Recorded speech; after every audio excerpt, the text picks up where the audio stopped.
I mean, the celebration's worth it. You got the win in the end, and it's also kind of reasonable because if you want to keep recall spamming on your teammate's birthday, that's kind of cool too. But dude, you could have just ended the game. I'm gonna be very honest with you. I mean, I'm talking about Dada and Rudius. They still kept recalling even after the minions engaged. You really want to keep the game going, don't you? You wanted them to spawn back and make sure the game lasted for another 10 seconds. Isn't that what you were planning? Isn't that what you were planning, Dada? I'm joking. Okay, what a game it was. I mean, hella lot game this was. A 23 minutes plus game. And the first set, this is the contest we're talking about. This is the rivalry we're talking about. Sacred Shrine, revamped Eliminators versus LCF. The rivalry we have been seeing since the community started the community tournaments. And this is still going on, but the victory got tested by LCF. What a game it was. And Dadagiri, we just saw the Dadagiri today once again. The Dadagiri was insane. Did you saw that 1v1 against Romcom when he managed to bust him down with a legendary in the mid? That was the Dadagiri we're talking about, but Romcom, really fabulous gameplay by him. And still, the winning streak of 100% with the anti-phobias will still be on for LCF. Guys, we really need to find someone who can actually counter Phobius. We need the anti-Phobius. We need that right now because this dude is absolutely going crazy with this hero. Phobius and anti, not really something that you want to face up against. But again, one thing that I want to mention is the fact that Asuna was always there, able to give vision, able to engage, able to use the rough waves to turn the tide of the game for the side of Team LCF's favor. And also, that one single time where he escaped tier 1 at the top early in the match, he was taking damage from everyone. He was caught off guard after he got stunned by Romcom, of course. He was able to escape from there and escape using his tide, the first skill is able to just slither through like a little fish is flowing in the ocean. That was absolutely comical. That was absolutely, I was laughing. It was funny to see. Obviously, what a game it was. And it's actually, I mean, if you will see the game was totally insane from the beginning. It was wiped out by Sacred Shrine first onto the LCF, if you remember. 5-man goes down there. And then the last wipeout was from LCF to take on the victory. But Sacred Shrine actually did a good work here. But I felt like, I mean, it was actually the great game from them because you know what? We expect the backliners to give to be the damage dealer in a utility jungler gameplay. That's what they did. MVP onto Bruno, Kelra, and gold onto Bid. Obviously, they did give a lot of damage in the game. Can we see the damage? Attributes here. Yeah, look at it. This is what I'm talking about. 75-83. These two guys have a lot more team participation than Art even, the Roamer even. So this is what I'm talking about. These two guys literally carried the whole game for Sacred Shrine. But the difference was the 5 members there in LCF. They were actually waiting them to do a mistake. When they took the lot, come back for the retaliation, they were waiting for the perfect moment to come up so that they can go for a perfect gank and can just take on the game for themselves. And that's what happens. At a moment you saw that Romcom was running and he was being chased by Serrar Moon. Oh, man. Yeah, dude. Holy crap. This was a fun game. This was definitely one of the, funner games, more fun games that I've seen in a while. This was absolutely, patience testing. This was absolutely intolerable for me, but to be fair, both of these teams probably felt the same too. The pressure was building every minute that the clock was ticking. We've got a lot of pressure built up on them, and at the 23rd minute mark, a big mistake happened, and we've got Team Sacred Shrine taking the L for the first match of the best of 5 right now. AshTZ, do you think they can make a comeback? Do you think the next game is going to be in their hands, or is it going to be in the bag for LCF?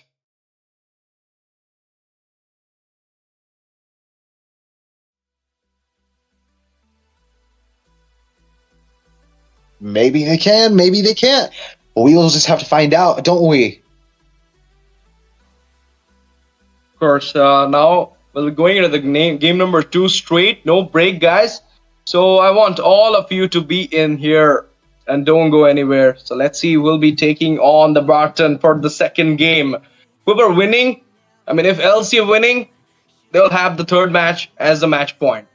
But if, there will be a redemption, there will be a comeback. Maybe it will be happening right now. Art will be trying for it with his team. Actually, the draft will speak more, because the last time they fought, it was the draft which just settled out the last two games, the fourth and the fifth one. So I feel like this time also the draft will settle everything. And they knows the trump cards. They knows that Van is good with Ishan Shin. They knows that Romcom is good with the Yuzong. They might don't go for the Yuzong ban, but they know one thing, that Romcom don't go for sustain EXP. He's more into those fighter EXP. He can go for the Alot. He can go for the Phobius as well. And you know what? Romcom is actually a good Phobius player. Oh, really?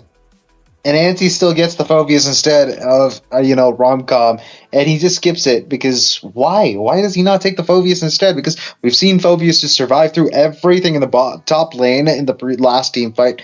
I saw him just take a bunch of damage, take a bunch of punches to the face, and heal right back up. He was absolutely crazy. I think, if at all, Romcom is amazing with the Phobius. I think he should pick it. I think he shouldn't give Anti the opportunity to get the Phobius on their side.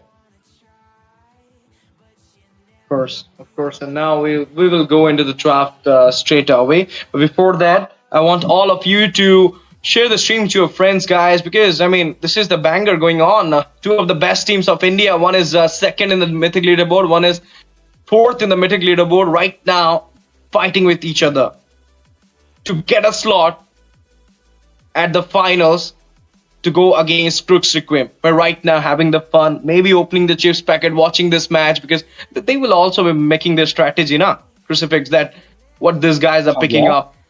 We can make some strategy here. This is the fun. The finalists always have the fun, but this is the thing I was talking that day as well. If LCF managed to win and go to the finals, they will grind a lot to get that spot. So they will actually have a lot of practice time for Requiem. But now, as the redemption is going on for LCF, they already claimed one victory, that is against Team IGN. Now it's time for Sacred Shrine, the Wounded Lions, who are just got into the lower bracket because of the defeat they got from Crux Requiem. So right now it's time for redemption for Sacred Shrine. They can also make their comeback if they win this match. If they can settle the score or tie the lead against LCF, which is happening right now. 1-0 is the score. And there you go, guys. Ban coming in. Hayabusa, a respect towards Serrarmun. Kadita, another respect towards Asuna. And from that side, we can see a Lancelot getting banned, as well as a Kalea. And I feel the third ban will be onto Ishan Shin. They will never want to trade the Ishan Shin onto the side of Van Satoro. Definitely not. We don't want Ishan Shin getting picked by the side of Team Sacred Shrine, of course. But then again, it didn't work out in the previous game. I think it's going to be a good, leverage for them to actually pick up and use. However, I saw the way that Ishan Shin absolutely demolished everyone in the last team fight. What was that team fight? The last third team fight, I think, where Team Sacred Shrine had the advantage. They were able to completely turn it around. I think that was kind of the motive. I think you can give the Ishan Shin a ban, but that again, it's a fingers crossed. Obviously, I feel like it will be an Ishan Shin. If they are giving it out, then my strategies for it as well. Okay, they banned the Jushin. They are giving out the Ishan Shin. No, it's a CC coming in. My goodness, they gave out this Ishan Shin. What is happening right now? Nobody was Ishan Shin.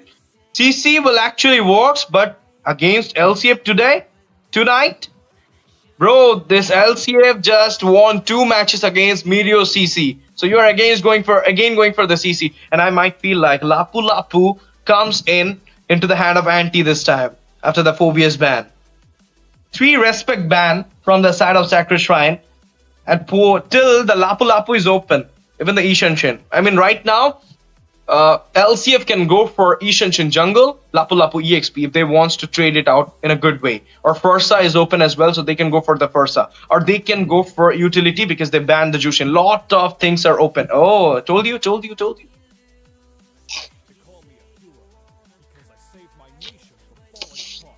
I just LCF just go for the Ishanshin pick?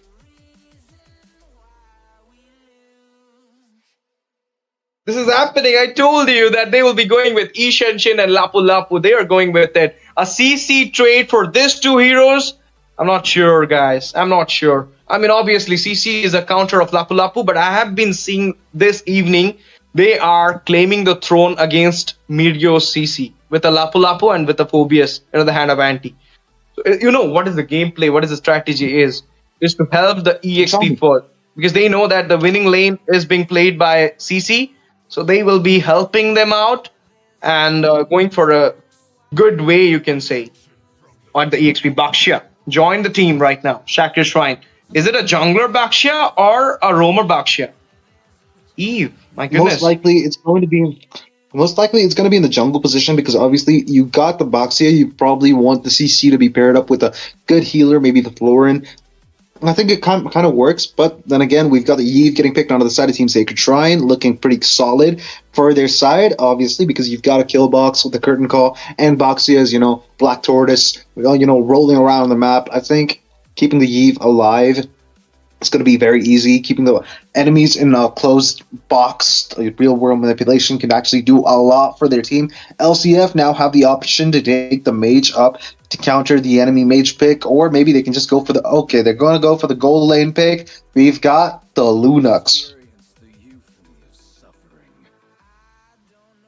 And the first ban of the second banning phase is going to be the Granger, who is going to get, obviously, banned for obvious reasons. But then again, and now Sacred Shrine, they've got the option to actually keep the pressure going and keep the mages banned, because right now you don't want Asuna getting any options that might be detrimental for their side. Forza is still open. We've got pressure. Okay, they don't actually go for that. They go for the Hylos ban. Reasonable enough. A Hylos is always a very, very, very strong contender in the roaming position. Not so much so in the EXP anymore, but he is definitely a good, solid pick in the roam position. Like in the previous match, he's able to actually, cut off people from the whole team fight. I think the slow in itself is a very, very valuable asset for any team.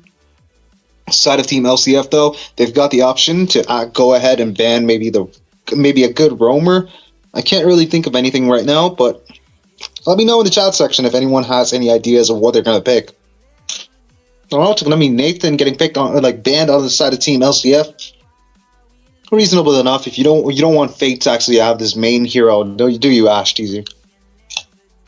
Yeah, I mean, Lunox, a burst mage coming in by Asuna. I never seen this pick though.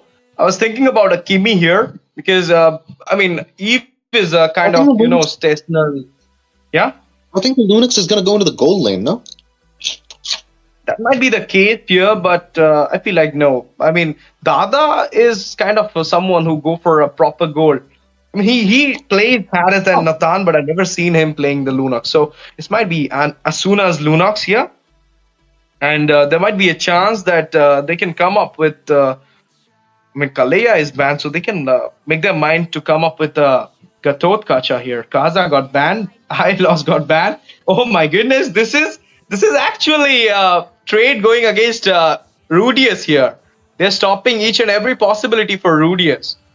Beatrix once again coming in, guys. Dada with the Beatrix today, not with the Nathan. So let's see what it will be from the Kelra. Will it be a Harith coming in? Or Fate will go with his signature pick, a Moskov? Maybe the Moskov is actually a good idea against those kind of enemies. You've got, maybe Anti is going to be a big problem because obviously you got Lapu Lapu coming at your face, and the Spear of Misery is going to get immune with the ultimate. Obviously, but everyone else, I think it's going to be easy for a Moscow to actually work around. But instead, the first pick will be a Gato Kacha and a Bruno, a repeat pick from the previous game. We've got Sacred Shrine jumping in with the Gato Kacha and Bruno from the previous game, obviously. And now LCF have the choice to pick the last hero of their team. The roaming position is still open. I think there's a lot of good options, but Most of them, we've got them in either Sacred Shrine or in the ban section.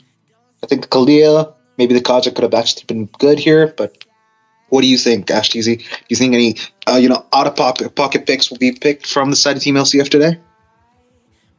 I don't. I mean, Franco, Rudius with the Franco. Just like I told you, Phobius in the hand of Anti. Rudius, Franco is known for his win as well. I mean, I've seen only once him losing once with his Franco. No, he's going with the Caramella once again. This is kind of a good, draft being done by LCF as well as from Sacred Shrine.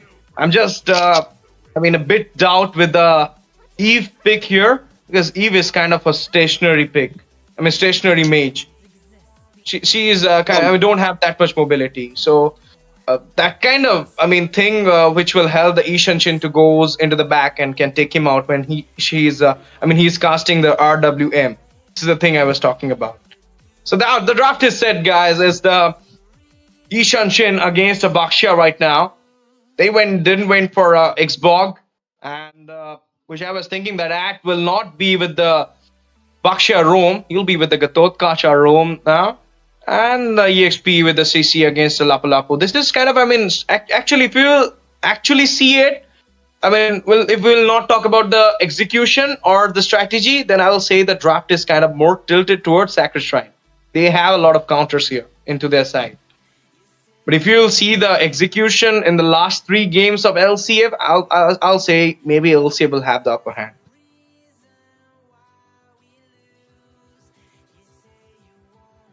They might as well, because obviously the Kyiv is going to be in an easy position for Curse of Blood to actually mark maybe 1, maybe 2, maybe 3 heroes easily. I think Carmilla is going to have a field day with that one. However, the LCF idea where the Beatrix and Bennett's rage plus Carmilla's Curse of Blood actually just might win them the game, because obviously we've got Romcom completely getting starstruck by obviously Beatrix. From the side of Team LCF, they've got they've got the idea of what they want. The purpose is there, but the execution, do you think it's going to be there? Well, we'll find out in the Land of Dawn today, because we're back at another game between Sacred Shrine and LCF. Ash TZ, I hope this is going to be as exciting as the previous one. Of course, already we can see, I told you this thing. They will be going for the EXP gank first. They know that CC will have the winning lane advantage against the Lapu Lapu, so they will kind of help the Lapu Lapu in the early phase so that CC will not have the trade or damage spike or can win the lane easily. There you go. Bruno is kind of going for the Beatrix very aggressively from the first minute. I think that's not looking good for the side of Team Sacred Shrine, because if they're overextending that much, I think they might actually just get caught off by LCF. But look at that taunt being beautifully set up at Rudius. I think he took a little too much damage. Rudius, of course. And Art just walks away laughing like he's absolutely unscathed from that whole encounter. The Mountain Shocker just misses, and I think Bid having the ultimate on cooldown, the flicker on cooldown, might actually be a little bit of a problem for the next Lord fight, the turtle fight. Yep. And it's a thing, let's see. The turtle is coming in just 7 seconds. Ishanshin just ping with a full health right now will be obviously trying to take this turtle on, but the Baxia will have an upper hand in the turtle at this moment. There you go. It's already started from the side of Sacred Shrine. Zone coming in. Oh, Ishanshin going back there. Eve is right now also zoning out the moment for the Ishanshin. Okay, what? Serar Moon is not interested in the turtle? He didn't even contested it. Now Baxia rolling over the way to see where is Serar Moon. He's going on to him. Okay, can he take it? Retreat comes up. He missed the... Oh my goodness, he missed the creep. Oh, he does get the creep. Baxia, of course, he invaded and got it. Retribution not on the ready. I think it's going to be dangerous if Sarar Moon tries to take it. Mountain Shocker ready on the go. I think it's not going to be a good set because Rudius is going to go back. That means the buff is going to be taken. Sarar Moon is going to struggle a little bit more. Rolls Royce on his way to find its next target. Will find it. Asuna going straight back to the base because obviously Mr. Rolls Royce Baxia is kind of feeling generous today and giving him a free plane ticket straight back to the base. I think Asuna's very happy. Of course. But now in the goal section, we can see a trap And Case is coming in. This Dada is right now getting chopped by 3 members there, but still being saved because of Rudius going in. It's a Lapu Lapu with the bravest fighter minds to take out Beat there. A fight coming in. Oh my goodness, Asuna engages as well. Baksha got down there. 2 people for LCF. Now they equalize the trade. Oh man, Asuna's very generous, isn't he? He's like, wait, you're being so kind to me today, Boxia. How about taking another kill? And another one. And he gets 2 from the side of Team LCF. Straight back to the base. I think Bid and, Vansatharu actually took a big L in that previous fight. There comes the AOG, immunes perfectly. We've got the Mountain Shocker on his face. Art forced to go back. I think he has enough HP to stay alive, but I think it's not required for him to be there. He goes straight the middle lane. I think he's planning on making a little bit of an ambush. I think it's not going to work out because obviously Team LCF want to go for the turtle right now because they've got the advantage rolling up on for them. I think it's not an advantage for them actually. I think it's actually kind of like equal. Don't you think? Of course.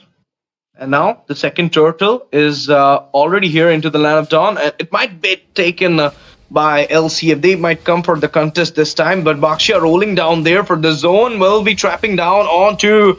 Oh my goodness, CC, look at that curtain call. My goodness, the damage though. Caramilla, sliver of HP, Flicker comes up, RWM popped up by Beat. There you go, Asuna with the first taken down. Oh my goodness. In the meantime, Anti falls down in the hand of Vansatharu. 1-for-1 going in. A lot of burst damage coming in as well. AOG, there you go, guys. Rar Moon will be taken out before the turtle, so it will be a free turtles once again for Vansatharu. Oh, bro, that AOG was like a superhero landing. Bro just took down a whole tower along with it. And, well, Sarar Moon too, and the turtle, of course. That gave them a free opportunity to take the turtle. And Team Sacred Shrine have bought the goal lead to their advantage now, but it's 3-3 still. I think it's going to be one more. Look at that. The ultimate from Nibiru actually misses. We've got Rudius getting taken out. He was taken away by Fate because Fate is kind of cruel like that. We've got Sarar Moon taking his blue buff. I think he's looking for an engage on Bid, but gets spotted by Vansatharu, who's actually in the same vicinity because obviously he wanted himself a little bit of cabbage soup, a little wanderer. And look at that, the Brilliance ultimate being popped off. We've got Baksha, who's trying to take the kill on Abi. Asuna is in trouble, but gets the miss, the dodge onto the, oh, look at that. Now it's Anti who's jumping in. I think he's decided to disengage. And it's not looking good for the side of Team LCF. They are forced to actually, play the Sacred Shrines game. They are dictating the way, the flow of the match right now. Sacred Shrine are not looking like they're actually... Okay, he's gotten himself crashed into Rudius for absolutely no reason. I think, again, Sacred Shrine have the ability to dictate the way of the game. And look at that. Art is engaged onto Vansatharu Moon. So he's forced to go back, even though he was immune for a second. He took a ton of damage, especially from the Gato Kacha alone, surprisingly. That nerf on the HP, is kind of hard. It hit Yisun Shin pretty hard. What I say here, they managed to get a tier there. Macro got into the hand, and then the turtle as well. Everything is falling into Sacred Shrine. So it's like now...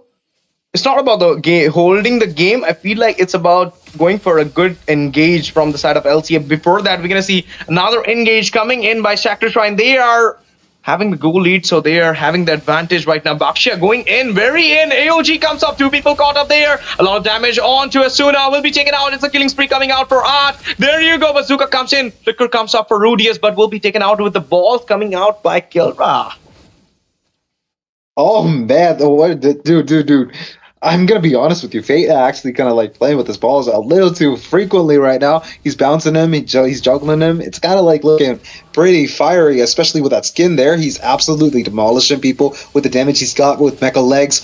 The crit chance also is playing a pretty good role. The ultimate from the Lapu Lapu doing a ton of damage to the minions only because they decided that they need to make sure they defend the lane instead of jumping in and trying to take anyone from the side of Team Sacred Shrine. The top lane might be in danger. Romcom just misses him by a split second. We've got Beatrix escaping there. I think Dada is going to be safe for now. Look at that. Bruno is positioned pretty well. And also Art. He's giving vision. And Rudius is kind of in the open. But I think nobody noticed him. I think he sneaked into that bush like Homer Simpson. I think it's all going to be fine. Yep. And you know what I feel like? At this moment, LCF, if they want to win the game, they need to take care of two people. One is obviously Kelra, Fate, and another one is Van Satoro. You saw the rotation of that guy in this whole game? Everywhere he is, he's omnipresent. Just because of the roller coaster, he is rounding and rounding and rounding everywhere. He is kind of giving me the feel of number one Bakshia. After this game, he might get a call from Kairi. Oh man, I wouldn't be surprised if he does, because right now Mensatoru is absolutely crazy on the landslot. We've seen it 2 days ago. He was able to actually just slip across the map, and it was instant, like lightning just hit. He was just flowing like lightning, dude. That guy was crazy with the landslot. And today with the Boxy, he's going for the slower approach. I think he's actually kind of like able to, keep everything in place. I think he stole the blue buff again. I think he's actually kind of a menace right now. I think he's doing too much for his team. He's doing too much, actually. Oh, Curse of Blood? Okay, Curse of Blood, RWM popped up as well. Lunox with our Dark Call there, going behind. Lapu Lapu got down, Anti it is. AOG comes up inside the inhibitor, might get taken down. Yep, Dada goes down there. Overextension will be a pricey thing for the Art. Art will be taken down, but doesn't matter. One roamer for 3 big traits is actually working out there. Oh, that was important, because right now we've got the gold laner, the EXP laner, and also the roamer going to get taken out, and that means Lord is going to be free. Fate has already begun it. I think Fate is actually trying to dictate the space of the game right now. The pace is going pretty fast. Like it's kind of like I think Boxia being there is the only advantage the team Sacred Shrine have. They got a lot of pressure built up already. Team LCF know about it. They're trying to play it safe. The kill gap is 10-4, which is not looking very, very disastrous. I think it's going to be fine. If you catch up with maybe 3 team fights, you'll be able to easily catch up. But LCF are, practically losing up on all the team fights up until now. And I think Boxy is the main reason, because he's all over the place. Even though Art is actually kind of like putting a lot of effort into the AOGs, which always connect for some reason, and or actually kind of like put pressure on Team LCF to split them apart. I think it's actually pretty decent for them to, play it a little safe until, they've got a power spike, or maybe the gold gap is actually a little bit closer to their side, because it's 6,000 right now. The Lord is marching in the bot lane. Of course, and now the Holy Blessing is there, so I feel like they will be defending it easily. And they're not giving a chance to go inside the Holy Blessings as well. Okay, they managed to, also on that Holy Blessings onto 2 inhibitors at this moment. Minions will be coming in soon, but before that, look at the gatekeeping from CC. Oh my goodness. He's going inside, was about to take down Anti there. Now, do you feel like at this moment, can LCF make their comeback? There is a huge goal lead, 7k it is. I think it's a possibility for them to actually make a comeback. They've done it before. They can do it again, especially with Sarar Moon on, obviously the Yisan Shin. And look at that. Art is engaged inside the tower. I think he's trying to provoke Sarar Moon into actually following him, but he's none the wiser. Obviously, Sarar Moon's not going to fall for something that kiddish, that kindergarten-y. I think he's going to be fine for now. I think it's a matter of, a waiting game for now. They've got, look at Art. He's taunted 2 people. Okay, now it's the 4 members going, oh my goodness, EOG, he's missed it out. Flicker comes up, Dada got the kill onto At, but it will be instant redemption from CC as well. He managed to take down Dada there. 1 for 1, Romer for the goal. Not a good thing. Oh man, Rome for gold, that's absolutely chaotic. You don't want to trade gold laners for anybody. The gold laner needs to be alive. You got to keep her alive, but the Rome for gold, that's absolutely sad to see. The gold laner being down means Team LCF have a little bit lesser of a wave clear. They've got Lapu Lapu, but he's...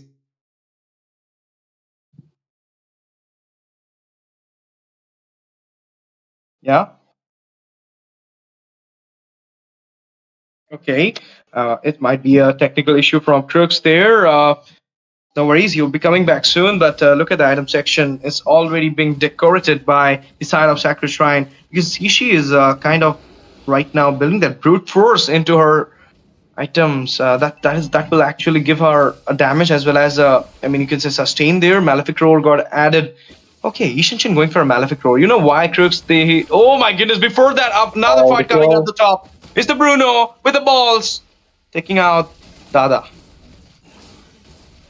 Oh man, he's just juggling them as fun, like as much as he wants because right now nobody's there to stop him. Art, like Vance through, and also Romcom being alive means he's okay. Look at that, Vance through almost dying from the Lord.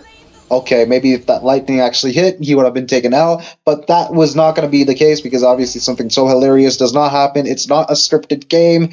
We've got to actually wait for something funny to actually happen that can actually surprise us. Not here yet, though. I'm actually expecting something funny to actually happen. No, not happening. Fingers crossed. I wanted to. I don't know it will be happening or not because did you saw the level right now? They kind of 14 for Serarbon, whereas it is already 15 for Vansatoro. So the level up is there for the side of Sacred Shrine. They are in the goal lead also. It's a 8k goal lead.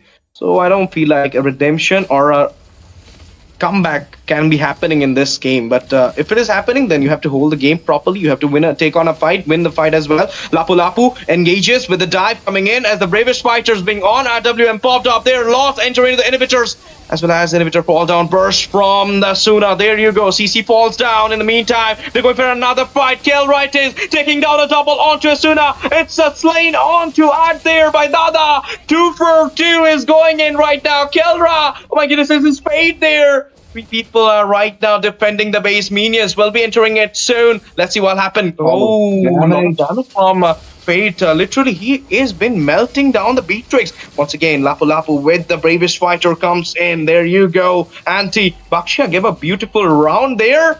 But it's a number 1 Bakshia, guys. He will be taken out by Dada.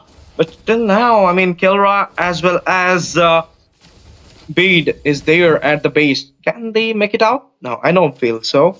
Yeah, they're going back. Oh man, it's not looking good for the side of Team LCF. They've actually turned it around for a little bit because obviously Vance Through not being there, they've got a little bit of a problem going for them. They've got a little bit of a time to decide to, what their next plan is supposed to be. Sacred Shrine have taken the back position for now. They've taken the back seat and they're trying to actually decide on what they're going to do.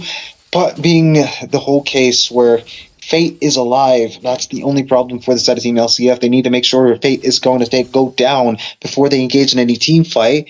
It's not looking very bright for their side. LCF need to make sure some of, at least few people, namely, Romcom and also, Fate need to be taken out. Bid, Art, and Vansatharu, I think they'll be fine. I think LCF can manage them. Yeah, it's more like on Fate. If they can take it out in the fight, they might actually win a fight against them. This is what I'm saying. That if you want to hold this game a little bit longer to the late, just like 20 or 22 minutes, the goal lead will actually not work out at that moment because all the items are already being built up. Now, once again, the third Lord is here, guys. And the Lord dance already started from Sacred Shrine, obviously. I don't see any contest yet, but there might comes up. Okay, Mountain Shocker for the vision. Already happened there. And there you go. Eve is also being outrageous there as well. Let's see if they can go for it or not. Or they can go for a split push to give some pressure at the opposite side. Look at that. They will be not contesting the Lord. What a way to gatekeep the way for the Lord. My goodness. Look at that. It is Fate taking out Asuna 1v1 and 4 members going back at this moment. It is actually a bit risky for the side of LCF to counter the Lord or to defend this third Lord without Asuna's burst. Oh, it's not just Asuna's burst. Vansatharu is not going to be there too. We've got Bennett's Rage jumping in. We've got the real manipulation just doing damage, but Beard's going to be taken out. So Moon is going to be next on the chopping block. We've got Romcom low on HP. He's going to be Ard, who's going to be taken out. Romcom 2 on the side of no. We've got the Nexus being marked, and the Nexus is going to be destroyed in a matter of seconds. The moment that everyone was not even focusing on the heroes, the Lord, the Nexus was absolutely shredded down in a matter of seconds. Dude, that's surprisingly fast. What a game it was. Pure dominating game from the side of Sacred Shrine. Even though there was a little bit hope rising on by LCF in the mid game, but then it was actually the objectives who played more in this game. And I don't know why Van got the silver. This guy's rotation, invasion onto the buffs of Sarar Moon was actually the real play of this game. I don't know why Asuna got the silver as well. He was the one who got the first 2 kills. It Oh might be the my thing god. that contribute more in the team fight or something like that. Can we see the data? Why these two guys got a silver? I mean, Vance Athuru is actually kind of confusing. Why did he get the silver? I Okay, kind of one confused. person on turret. That's maybe the reason. And Asuna is like 50% team fight participation. Everything is quite good for Asuna. I mean, if LC would have snatched the victory, he might got that goal. I feel so, but it's okay. As I told you, the game is not over yet. It's a BO5 series. It was just the start from LCF, and then we saw Sacred Shrine coming back to tie the score. Not a lead, but to tie the score. 1-1 is the score right now in this BO5 series. There is still chance, hope for Sacred Shrine to make it a lead or to claim up with a 3-1. Or there is also a chance for LCF to come on in the third game with a 2-1 lead for them as well. So hope for the best for the two teams. Whoever plays well will be having the win today and will having the slot for the finals. Oh, definitely, dude. Right now, it's going to be a fight. I don't know. Both of these teams got to bring up their best A game. Otherwise, they're going to, have a hard time facing against each other. It's going to be tough for them, but I hope them the best.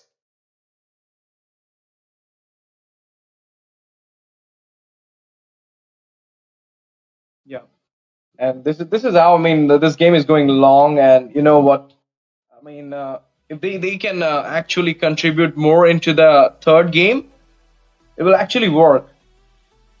I mean, for LCF, if they wants to take on the victory. True.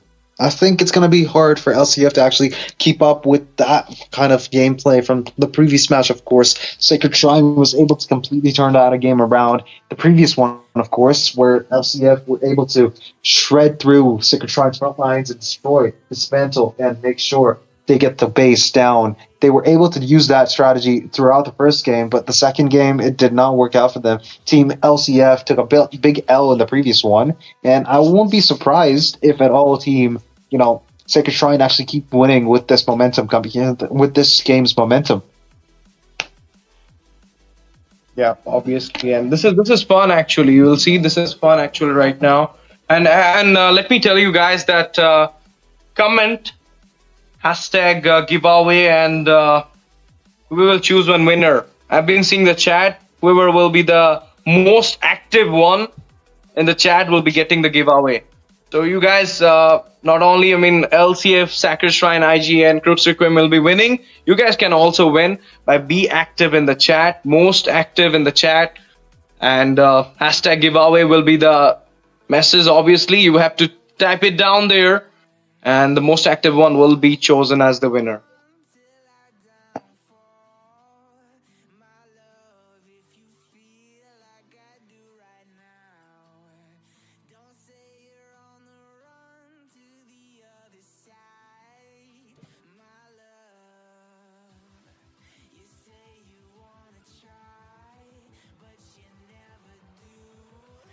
Yeah.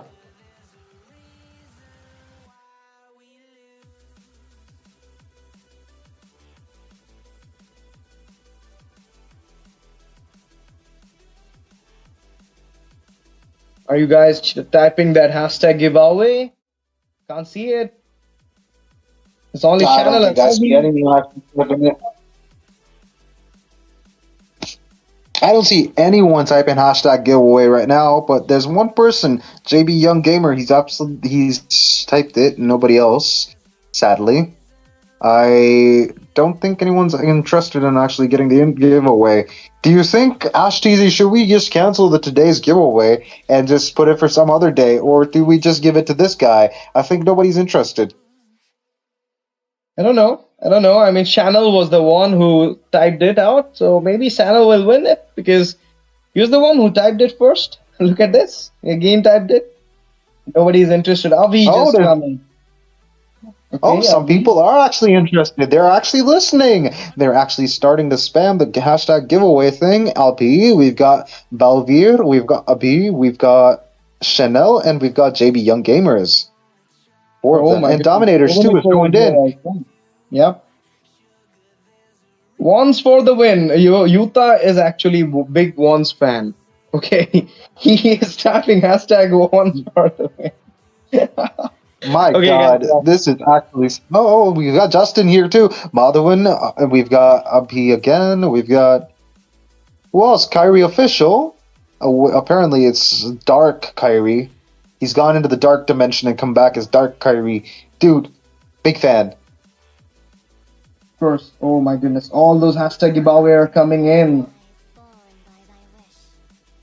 Oh my God, that's a lot of people. Wait, we're actually gonna put up all the names to the, require. Wait, all of your names will be recorded, So, and we will. I'd like to ask if Sarah is here or Nihal, I mean, is here, then guys, you were the mods. You were active throughout the whole game. I was actually focusing on the game. So, who was the most active one during the game? I feel like it is it Chanel or is it Balvir? Who is it?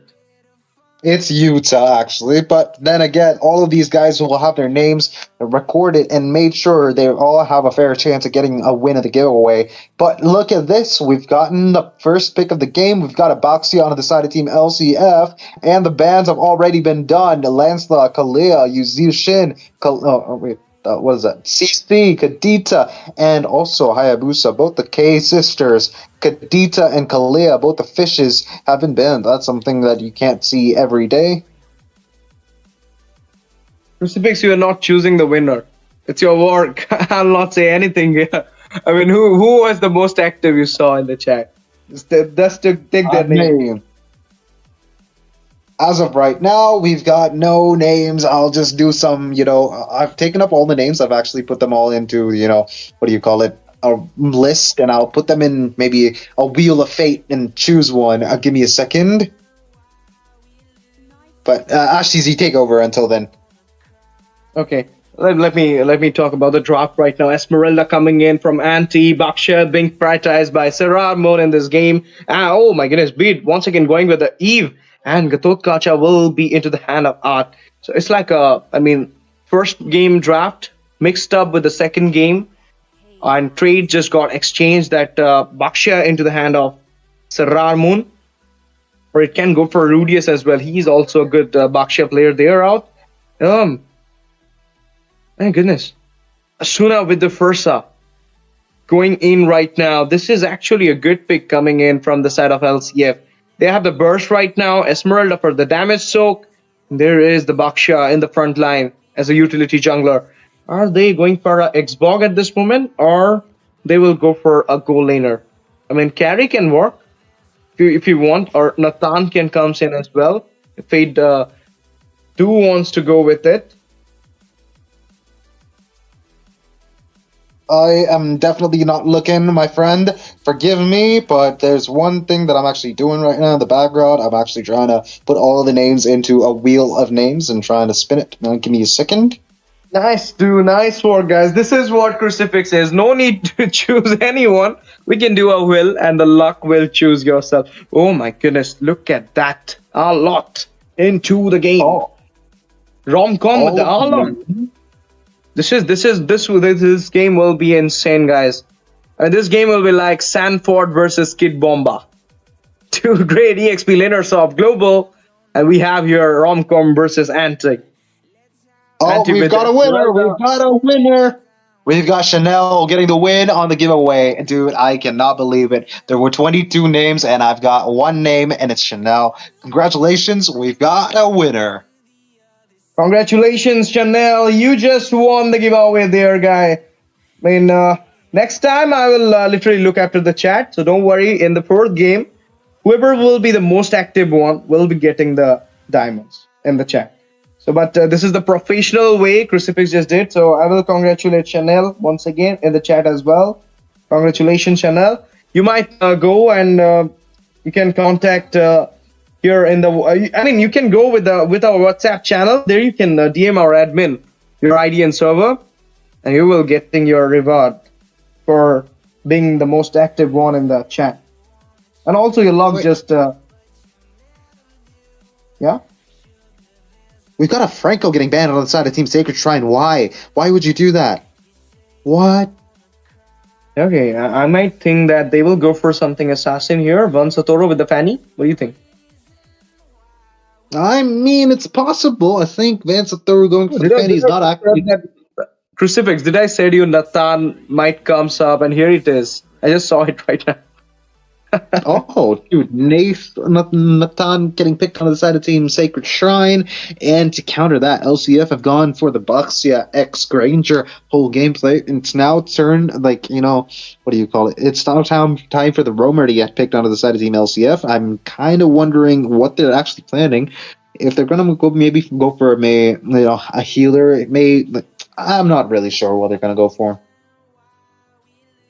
Yeah, a lot of picks are open right now, so I feel like if Rudius can actually go for I was not thinking a Hilda though. I was thinking Edith here.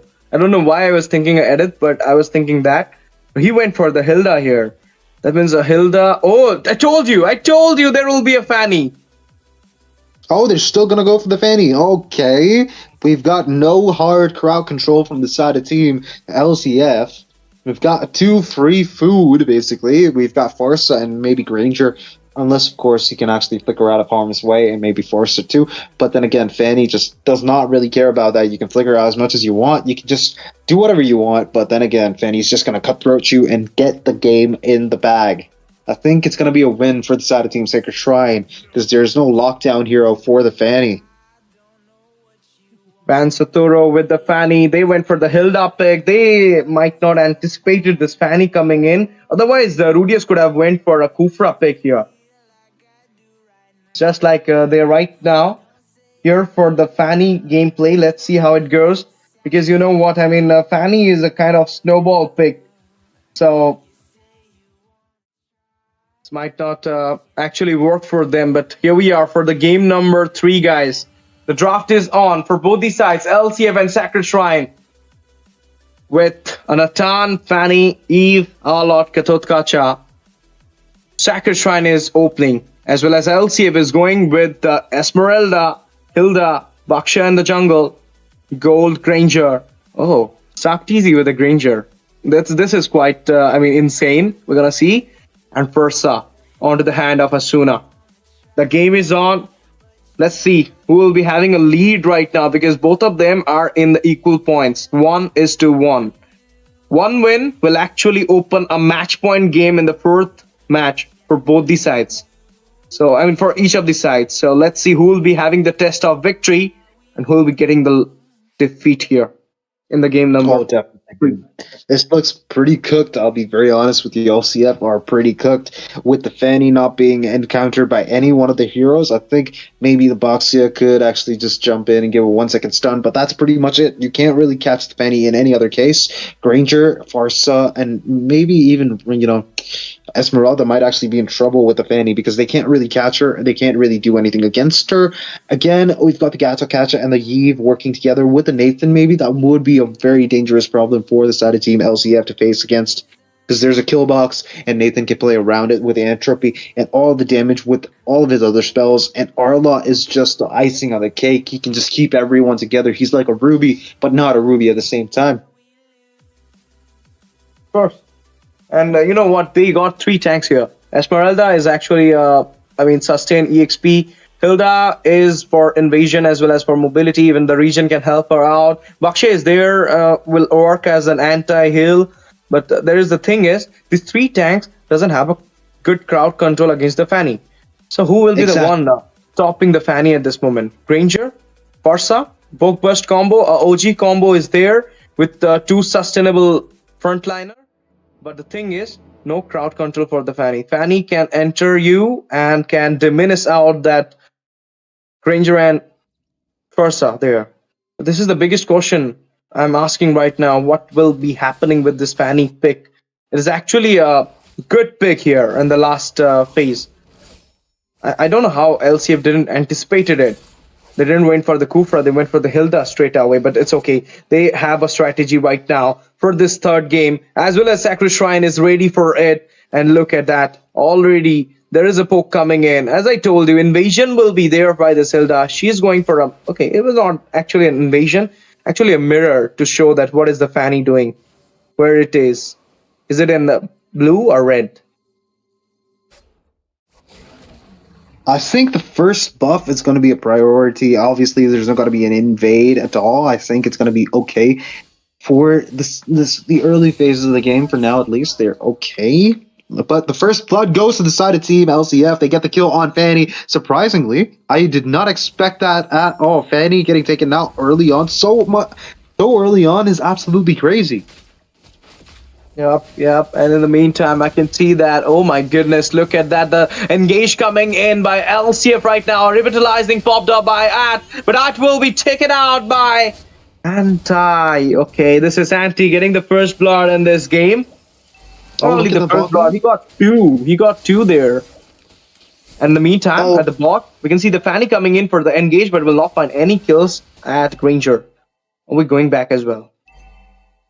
She did not have the energy. She did not have Cutthroat ready. That's the problem when you actually have a Fanny who went and engaged so early on without getting the level 4 and then just died to the enemy EXP laner. But look at that. We've got Sarar Moon engaging onto the turtle, but look at that. Esmeralda has used the Starfall onto Gata Art going down, while the turtle also going down. Two of the most objectives, the roamer and also the turtle. Now they can actually invade, but they decide not to invade. They've tried to go for the whole I don't think they actually went for the whole aggressive play style, but instead it's going to be Fanny Vansathuru trying to engage with okay, there's no more energy. She does not have energy for the Cutthroat. Gets the kill on Vansathuru. We've got an amazing play from Dada. He did not have energy, of course, Vansathuru. He did not actually have the, options to get the kill, but he just goes down instead. My goodness, look at that. The Granger did manage to take out Fanny in the airway. I was not expecting it. I thought it will be a easy kill for the Fanny. There you go. Anti with the rage this time. Will be taking out Fanny there. It's a 3 kills coming out for Anti. Killing spree. He got it down there at the red buff. And this is actually Anti is raising the bars right now for LCF. 5-0 is the score. They are going totally aggressive this time for this third game. In the meantime, we're going to see another fight coming in on the Fanny. Fanny going back. Feather airstrike comes up. Flicker. Not the Flicker. It is actually the entropy from the Natan to just go back in the safer zone. Oh man, I think it's all okay, but in the top lane we've got Romcom getting taken out off camera. Look at Fanny just swooping in without any energy. She's gonna go forced to be going back to the base again. We've got Yves Bid trying to actually defend the lane. He's able to. There's no more gold shield on the top tier 1 in the bot lane. We've got Art trying to actually help Fate do something against Granger. Obviously, Dada is going to do his Dadagiri in the bot lane, but Farsa is ready to maybe steal the buff, and we've got a Feather airstrike off camera, and then we've got Arlott engaging onto Abi. Asuna gets taken out because Bid just decided that it's going to be game over for Asuna. Nice start for this side of Sacred Shrine. They at least got a kill right now, even though they lost one, but it's okay, it's fine. You at least started the way for yourself. Second turtle secured by Sarar Moon in this race right now. Right now, he's going for the engage. In between that, he will be finding a kill onto Fate there and might get a double as well. Now, he's going against Art though. Oh, Cyclone Eye just got missed. Art is right now trapped there. In the meantime, Anti finds a kill on to Bid. AOG comes up for the save. Anti going inside the turret without any fear. Asuna got the final blow onto At. 3-man down at this moment. What a trade coming on by the side of LCF. They're right now dominating the side for Sacred Shrine. Oh man, Sacred Shrine are struggling, especially with Mansathur on the Fanny. He's not getting any kills. He's been taken out 3 times. In the bot lane, we've got the tower, tier 1 getting taken out. Mansathur being targeted by Hilda, who was going to be taken out, while Dada is going to be taken out too. Rudius and Dada is going to go straight back to the base, but here comes Farsa and Romcom. I mean, not Romcom, Anti. He's going to jump in, but Romcom gets the stun onto Farsa, and that gets away for another kill. Asuna getting taken out by Fanny, who just swooped in. There goes Bid straight back to the base because Sarar Moon had other plans because Mage for Mage is a good option, but AOG connecting on to Sarar Moon means a straight ticket back to base. There also, Fanny is getting a straight ticket back to base because he's recalling and now he's going to fly, because he's a bird. He's a bird, but this time the birdie will not fly into the sky because it is Sacred Shrine retaliating back into the game number 3, even though the early was totally dominated by LCA, but right now they actually got some trade there. Fursa with the Joan coming in. There you go. I mean, what a way Alot was there. Was about to go for a final slasher on the Fursa. And she just fly away with a birdie. But now, once again, we're going to see RWM popped up. Rudius got down there. Oh my goodness. Esmeralda with a jump with engage onto the 4 people. Going back, Fanny comes in with a deep cut throat going on to the backliner. There you go. Might get safe. Yup. Turtle is on. Another free turtle for LCF or will be contested by Vansthora? What do you feel? I mean, I think there's not going to be much of a contest, but instead there's going to be one person getting the kill on the turtle. It's going to be Anti. Now Romcom is going to be in a tough spot. The Flicker being forced out. Farsa gets the kill on Bid. We've got Romcom getting shut down by Dada because he's, of course, Chad Dada. There comes the ALG connecting on 3 people, but that's going to seal his fate. Double kill for Dada. And now here comes Fanny trying to actually get the steel cables in and the cutthroat. He will be able to escape. He does not have any energy to actually escape from that situation now because obviously we've got Sarar Moon trying to jump and catch him. We've got him getting shut down. Vansathor who gets finally taken out because he did not have a flight permit. What a game it was. Fanny was about to escape, but then it was Sarar Moon with the roller coaster going into him and finding him in the halfway of escaping back. But now, minions are right now at the tier 2 on the top. It will be cleared out. Do you saw that the dodge with the flicker by Dada? But then Fanny Fanny's movement was too fast and she managed to get the kill out of Dada there. It was actually a great escape. If it would have been, onto Dada's side. If he dodged it out properly, went back into the safer zone, he might, I might screamed at the moment because that dodge was actually great. Oh, it definitely was, and I'll be very honest with you right now. I think the engages are pretty calculated, and I think LCF are putting only the good trades for their advantage. Look at that, though. We've got Sarar Moon jumping in off Fate, and the AOG connecting on absolutely nobody. It's not looking good for the side of Team Sacred Shrine. Okay, another engage coming in. SRWM popped up there. Fanny got a kill on Asuna. My goodness, backline just got cleared. Going back at this moment. 1 for none.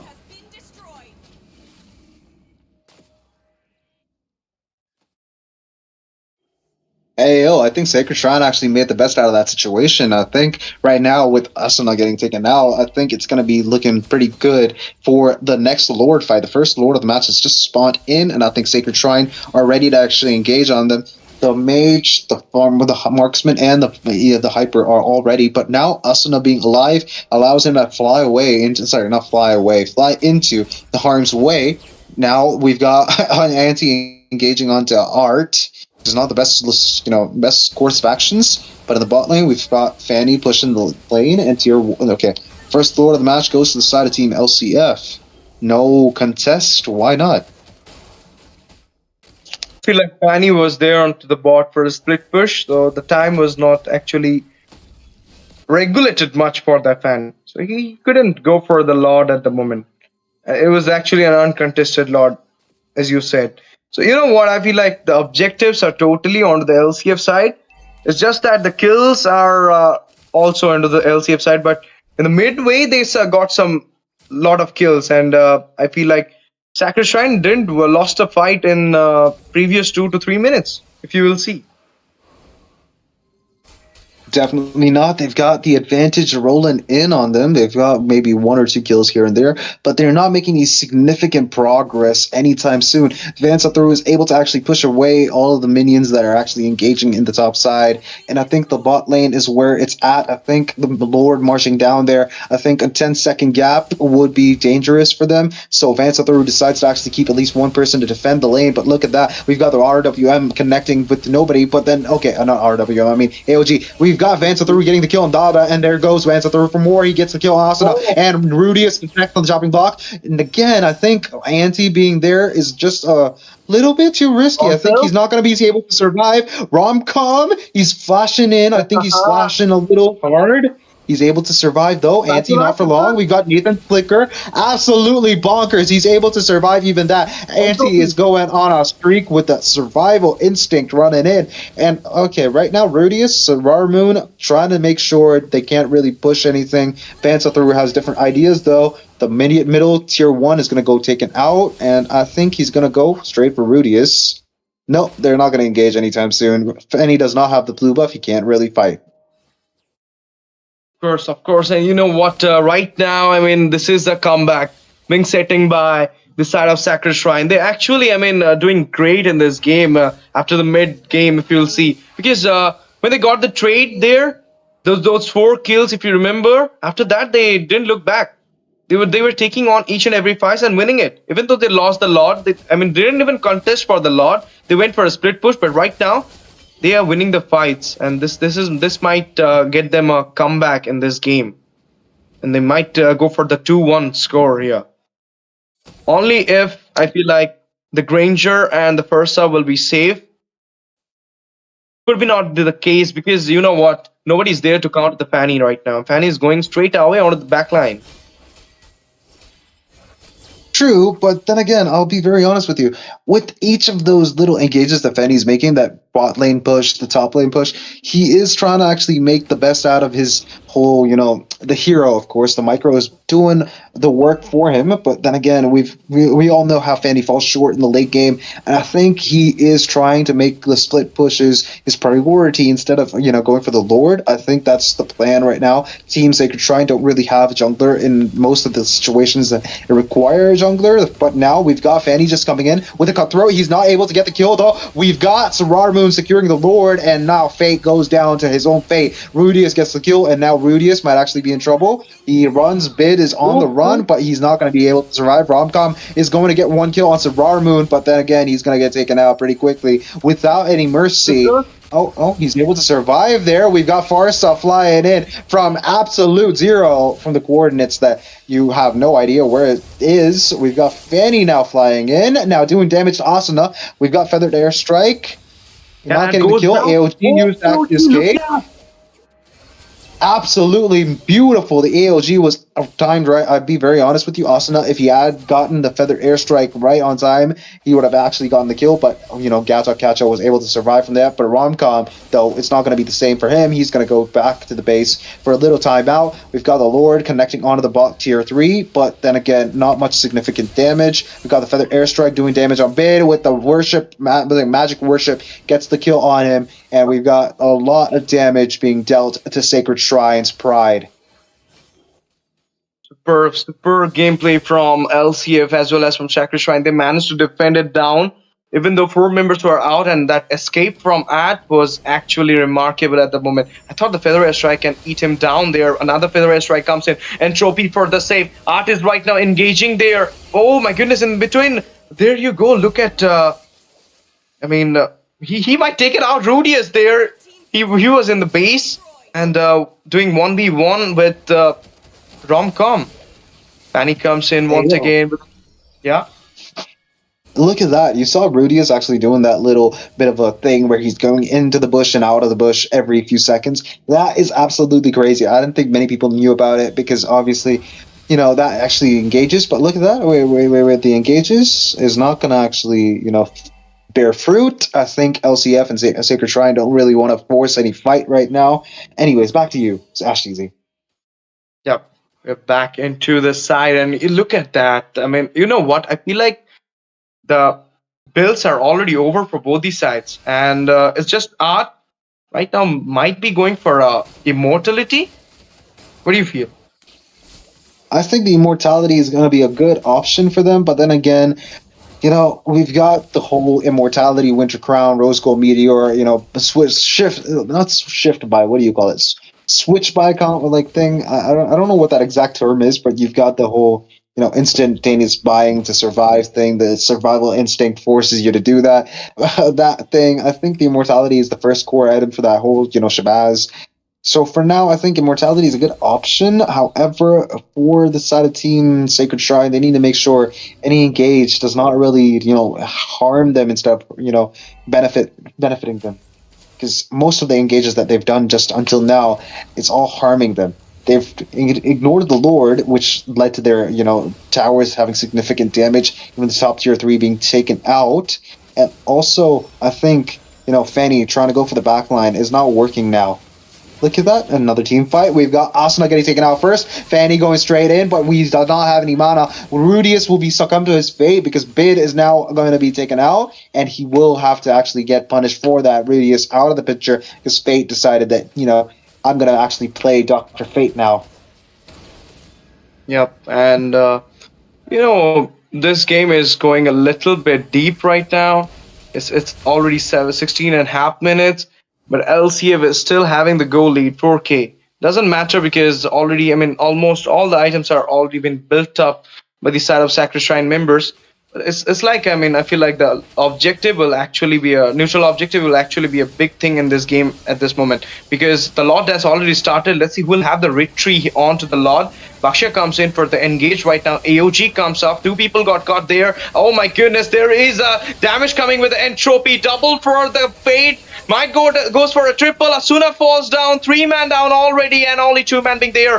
Van Satoro at the sliver of HP. Okay, no, it's Art actually. He'll be taken out easily. What a way happens there. Another entropy comes in. But a roamer for 3 members? That was absolutely horrendous. LCF have taken the biggest L of this whole tournament series that I've seen right now. This best of 5, they've taken the biggest L of the match right now. They've lost 3 members for just Art. And now, Entropy and Nathan, of course, have decided to take Lord in a matter of seconds. Dude, that was absolutely too fast. Just like how he was doing damage to Anti in the top side, obviously. In a matter of seconds, Anti was so low on HP, he was able to actually escape with just, I think, 300 to maybe 400 HP. He was not looking very, happy with that one. I think they've got to make sure they mark Nathan out first. It's kind of hard to do that, but I have to, have faith that they can actually come through with it. If they can't, they get the loss, and now Secret Shrine will be 2-1. Of course. And with the Lord coming in, 4 members, not the 4, 5 members. Van Satoro will also joining out soon. They'll be entering into the base of LCF. And they, in the halfway, they managed to burst out the Lord. Defend it down easily. My goodness. Feather Airstrike comes out for the zone right now. Anti going for the engage onto the front as well. From the behind, Dada comes up with the Rhapsodia WM popped up. There you go. Another fight comes in. AOG on 3 people. Oh my goodness! Final slash there. Dada got down in the hand of Romcom. Now it's time. This entropy is actually bursting out the members there. They need to take care of the Nathan. Dude, the Nathan is actually kind of crazy right now. He's doing so much damage, it's absolutely mind-boggling. The stun on Van Satoro finally, of course, was very required, but he's not going to get taken out now because the damage is not there for them to actually take down Van Satoro. The Fanny's just going to keep flying. The Cutthroat has been used up. We've got the Farsa's Feather Airstrike and the Arlot's Final Slash connecting onto 1 person each, and then again, no kills as of yet. We've got maybe Granger coming in the next 3 seconds, but Rudius, though, he will go back in Granger's place. They're trading slots in the underworld to actually make sure maybe Granger can get the win for LCF. Of course. This is what I'm speaking from the very early as well, that if you're going to give the snowball to this Nathan in the late, he might be a big trouble for your side because he's someone, in the late game, Nathan is unstoppable. He's someone who can eat you down with the damage. And he's already been built a whole setup build with the Holy Crystal and Windstalker as well. So right now it's for the Lord. They're waiting on 25 seconds onto the Lord. Let's see. We'll be having it because this is like two Lords has been taken down by LCF and only one being taken out by Sacred Shrine. They won the fight. They took the Lord at the moment. And it's actually working. Even though the fanning is nerfed, it's actually working with this meta going in. And it's because you know why? They don't have someone who can crowd control the fanny, and Trophy comes in once again. Feather strike into the boost. A lot of damage from the behind. Feather AOT RWM popped up as well. Forza will be taken out easily as Suna got down there, and now At is going against three people. My goodness, Burst comes Where up. did he come Coming from the back door. Managed to take down Rudy is there. Von Sotoro with the diff cutthroat. Can he take out another one? Dada got down there. Double for Fanny onto Sarar Moon. It's just the anti surviving there. Four people are right now spamming the recall onto him. Bravest fighter, nobody is there to defend the base. Entropy, four members are right now at the base, locking out the base. It's a lead for the side of Team Sacred Shrine because they will be claiming the crown here for the second time and will be going for a 2-1 lead in this BO5 series at the lower bracket finals in Nerd 3.0 powered by Wardrum Esports. Oh man, that was a tough game. But where did Fanny come from? In the last few seconds, he just popped out of nowhere. What? Obviously, I mean, he was waiting for the perfect moment to engage, I feel so. So the backdoor entry was really needed at the moment. Everybody was in a bit of health. You can say inch of health. So when he just entered, he managed to finish it out easily. And that was their draft is for. But I will actually say the real MVP is the Natan, the damage dealer. I told you, Holy Crystal, Stalem Sky. Oh my goodness, he doesn't have a boot. He just have the true damage there with the Stalem Sky, Feather of Heaven, Holy Crystal, Windstalker, Divine Clave, and Immortality just for the save. I mean, to be fair, even Granger did not have boots. So we can't really blame them because they actually made sure the boots are not required in the gold lane. I think the gold lane was polished clean today because nobody was actually dying in the early game, obviously. We've got Nathan with only 2 deaths, and Granger, I think he died mainly in the mid lane and around the turtle area. So I think the gold lane was pretty safe. So they didn't buy boots to actually walk on there. I think it's all fine until, someone actually spills blood there. Of course.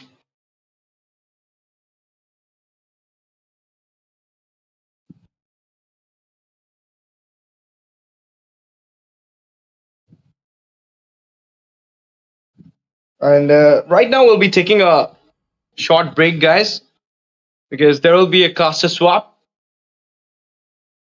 Shinryu will be joining us in my place, obviously. So for now, I'm taking a sign off here at Nerd 3.0 powered by Wardrum Esports. We'll see you tomorrow in the finals if I get a slot. But for me, I mean, in place of me, it's Shinryu who will be coming for entertaining you all. So with this short break, we'll be coming on soon. So don't go anywhere. Stay tuned. It's just a caster swap. Thank you for joining. Thank you for watching. Be there. And let's see if the game can go for the 5th decider or not this time.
If I go silent, then just expect my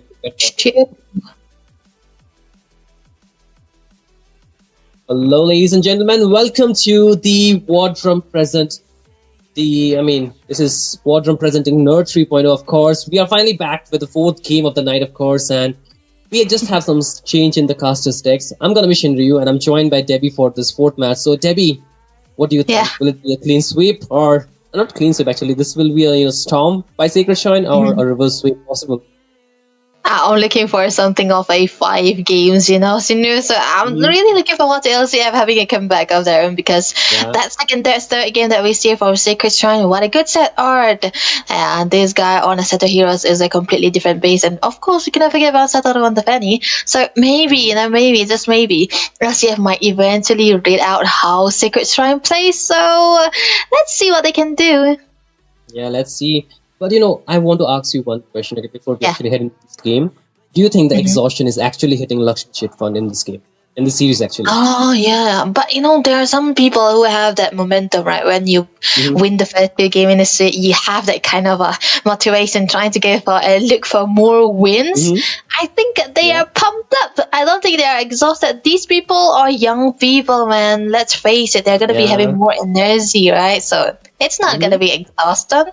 They're going to be full on trying their best with full motivation this time around. Yeah, LCF, I have seen them in a lot of series. They are really able to have those comebacks possible for them going.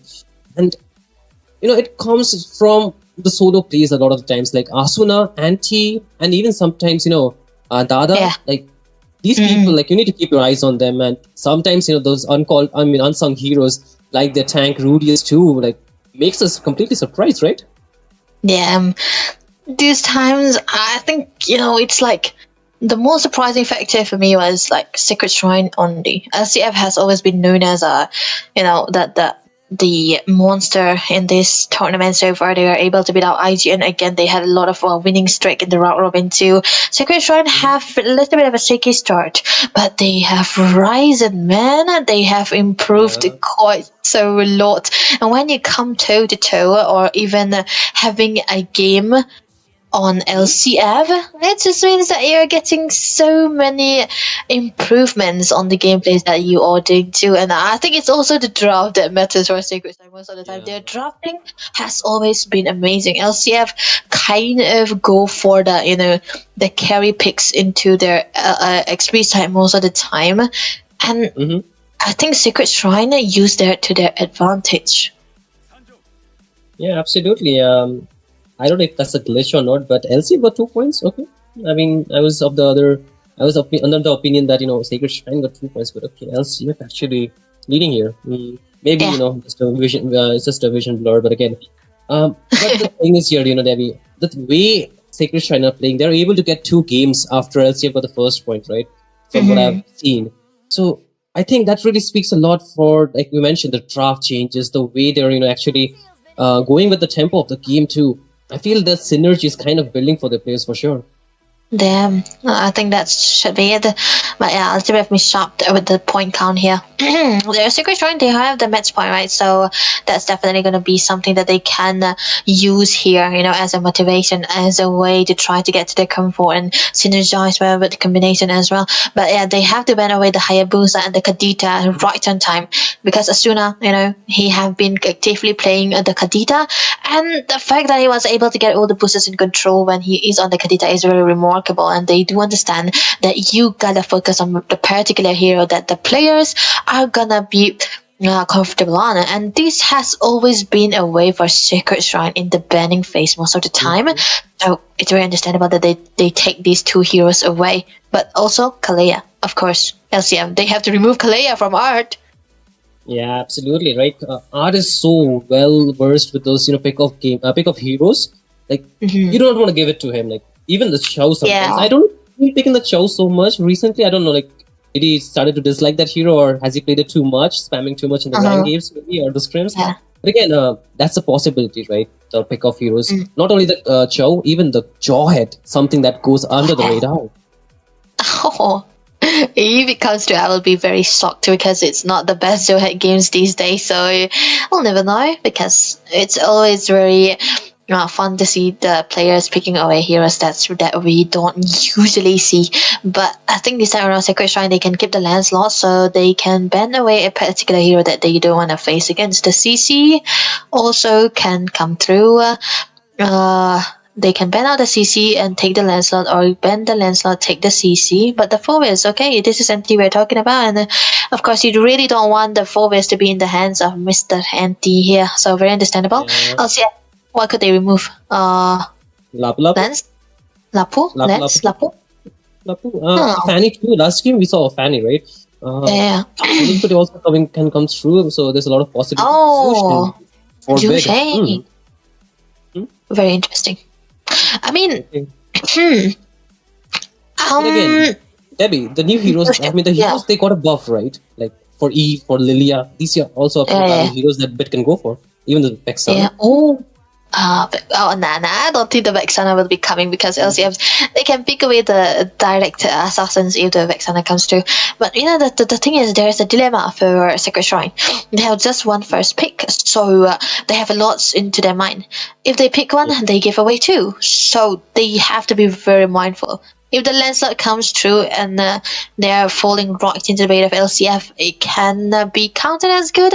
But you know what? Just pick up the land slot. If they go for the CC too, do you want to trade out the CC with the lance or pick up a completely different hero that we don't really have been seeing it being picked away? One is the pick. You know what? Today I was watching the MPLs, and I think the land slot and also the YS is not really working, but the CC definitely works, right? Even as a first pick, she's super strong. Let's see. The CC's already picked away. LCF, they directly pick up the Gatot Gata, still left flex, but these days Gatot has been always into the hands of Rudius, so we'll never know. It can go into the roam. 90% of the time Gatot picks have been the roam, but there we go, the Reeve pick. No Lancelot yet, so that's safe to say Sacred Shrine will be picking up the Lancelot. So I think it's very interesting that LCF did not go for the Lancelot. Do they want the Joy or something? I think Sorar Moon has a pretty good hero pool, so you can really flex, right? If not the, I would say, the Fredrin, of course, right? The front line. I think with Eve, you do need that kind of front line, right? Because she's very vulnerable in these team fights. You know what? I think I don't really like a Fredrin against a Lancelot, to be honest. It's kind of the Lancelot is one of the rare assassins that does well against the Fredrin, so I think Fredrin is Lancelot is much more of a prio. Very shocking that LCF actually went and picked away the Eve very early on. That giveaways for a bit to pick away the Valentina, right? So that's big two ultimates that he can actually take from LCF. So the bans are in. High loss taken away.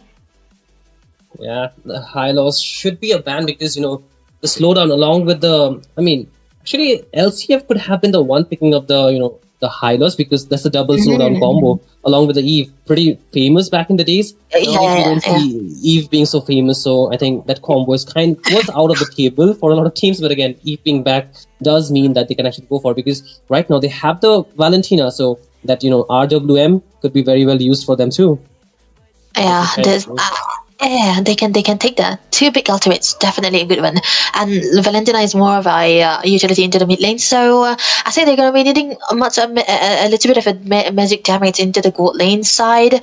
So LCF ban away the Nathan, very very respectful. They do understand that Sacred Shrine are gonna be lacking just a little bit into that magic damage department, but they have to remove a marksman here for Sacred Shrine. Moskov. Granger. Oh, even the Claude is still out there. I think the Irithel. Yeah, the Irithel, man. Okay, there we go. Irithel removed. So LCF, they should wait for the goal, right? I think. Oh, never mind. They wanna go for the Beatrix in this case against the Lancelot, huh? Wait. Wow. Against the Lancelot, the Beatrix doesn't really fare well. She does need a lot of protection. I think the the Fredrin does give it the protection that's needed, but will it be enough? That's what I'm shocked about. But Secret Shrine, they can pick up the Herod here, right? Or do they want different hero? I think they can go for the Bruno once again. Fate did Bruno? perform really well on the Bruno against the Beatrix too in the previous game. Right? Wait, what? Okay. Granger, huh? They're going for the range. Okay, not too bad, but I don't know. a little bit. I don't know. Like maybe It's an item, yeah. kind of struggle. Maybe. Yeah, can struggle right a little bit in this draft, but again, whoa, art. Wow, she's art special. We haven't seen this hero in so long. Dang. Exactly. This is like the back in the ET meta, right? Where you're going back to that thing. That was Okay. wow. God dang, indeed. it's like a nostalgia here when they were highly popular for being the Eliminators, right? Oh my goodness, Yeah. I think we're gonna be seeing a lot of macro management coming in from the South Secret Shrine, but the last pick from LCF is gonna be NT was left with the Lapu Lapu only, so he is gonna be a little bit suffering into the XP side, right, against the CC, but into the team fights he can fare well. But yeah, just one problem though, Secret Shrine, they are having a Granzer, so they have to play for the Granzer. Yeah. I mean, this was the perfect time to bring up the ET term right now because LCF, they're on the verge of being eliminated at this point, right? And Sacred Shrine Oh, is the yeah. one to do that. I mean, this is the match point coming in for Sacred Shrine. We will soon head into the Land of Dawn. One final look at the drafts or the composition for both these teams here, Debbie. What do you think? Which draft, man? I mean, Sacred Shrine, have they got this game in the bag? I like the burst coming in from LCF, man. That's about it. And they have two frontliners that can be a protector for the EF. They're going to be playing mostly for the Beatrix. And if Secret Shrine read this out and try to target the Beatrix more than ever, they might eventually have that good momentum for them. And you don't really want to lose in the lane when you are a Valentina. So you want to have that level lead most of the time because an underfed Valentina is not the best Valentina. So it comes down to how the early game is played for Secret Shrine and how LCF are able to make plays for Stark Dizzy onto this Beatrix. Yeah, definitely need a lot of farm on that Beatrix before she can do much. As also, like, the problem is the spacing that she requires here, right? There's so much dive available from the side of Sacred Shrine, which really makes it difficult for this Beatrix to deal continuous damage because she cannot move and hit at the same time, right? She needs to stationary at the point. But again, ladies and gentlemen, you're watching Game 4 of this match number 2, Sacred Shrine versus LCF. Sacred Shrine have the match point in their bag, but we will be witnessing if LCF will they get eliminated or will Sacred Shrine? Or LCF will go for a reverse sweep out here. But again, I'm gonna mention Ryu, your caster, and I'm joined by Debbie for this game. But Debbie, on to the match we go. Yeah. That's where we're going to be heading towards game number 4, and it's going to be important for LCF to take this game because they do not really want to be reverse swept upon. But yeah, looking at the jungle rotation so far, the Lancer is rotating much better in comparison to the Freds in here, trying to get to the triangle rotation so far. But yeah, it's not going to be taken away that Lisa won the Ra, so that's a one advantage for Serrar Moon here. But the top lane though is onto the focus. Rudy is exactly doing what we thought LCF will be doing, protecting the gold lane. Absolutely, that is really important for them. They know their winning condition and they're playing for it. However, both the junglers are just gonna plot it out. But Romcom really pulling Anti onto that lane. He was trying for the freeze. However, the waves are going in, so he will get the EXP nevertheless. I think the Lapu Lapu does win out, but they though. Art, both, bit taken low, gets it on, force the flicker out, and that's a big resource being burned out of Art already. Yeah, that was fast, and that's definitely not going to be it. Look at that, though. Once Arturo wants to go in onto the tanky member, takes a lot of damage, and already secured by Serrar Moon, and right now he's eyeing onto Romcom, but he will be able to back out. That was definitely something that Saraman can use a ton upon. He knows that the Lancelot. Never mind. Look at mid lane. What once again does not have the flicker, just survive. B wants to chase him, wants to get that final hit, still survives by level 1 basic attack. RW back to the X used, but the turtle 50-50, but it's gonna be not Romcom, it's gonna be Sarar Moon actually winning it out. Team LCS still have the advantage, still have the tempo set for them. Upraise the strat, but not dealing enough damage. Still okay. That RWM was completely personal from MP there. Yeah, you want to get the kill onto R, right? Of course. He was actually very low, and he just went to the fact that they even get the turtle. That was a double gain, and even the Gadadagi and he onto this Beatrix was double farming into the mid lane too. But right now, let's have the level 4. Look at that. Oh, another skirmish, the shortcut being used. There's a lot of dive coming in from the side of teams. Sacred Shrine, wow. Kacha, but Rudius will be able to go out with the help of the AOG. But again, Dadagiri kind of, in the spot where he can get sandwiched. But again, there's a rotation from Anti coming in so far off, but Romcom will be just pushing that lane. There's a quick clear coming in from Dadagiri just so that he cannot get ganked upon. And they go for a retreat out here. Both the teams want to play it safe. Yeah.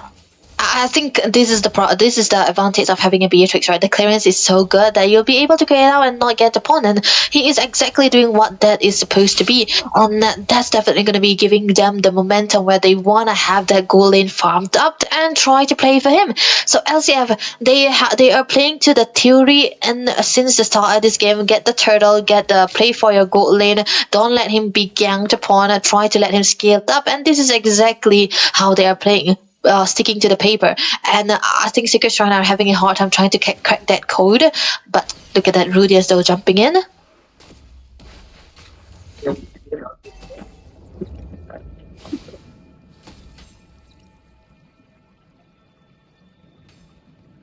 It's really gonna take one here. Oh damn. In here because it looks like Shinryu has some issues. Shinryu, when you fix, do come back, man. I'm gonna be waiting until you. Then I'm gonna role play you.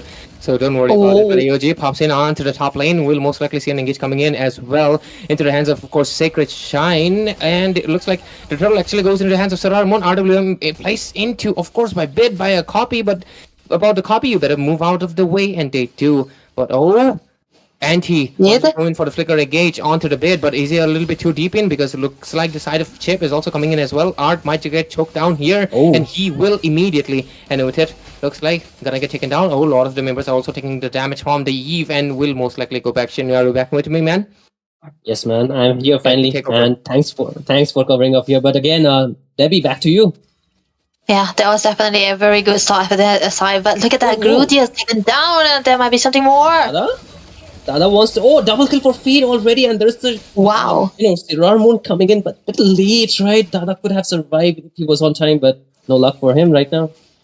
Nah, that was actually very close for Rudius. I think it was a mistake just a little bit, trying to get the kill onto the Granger when he can definitely hit you without even moving.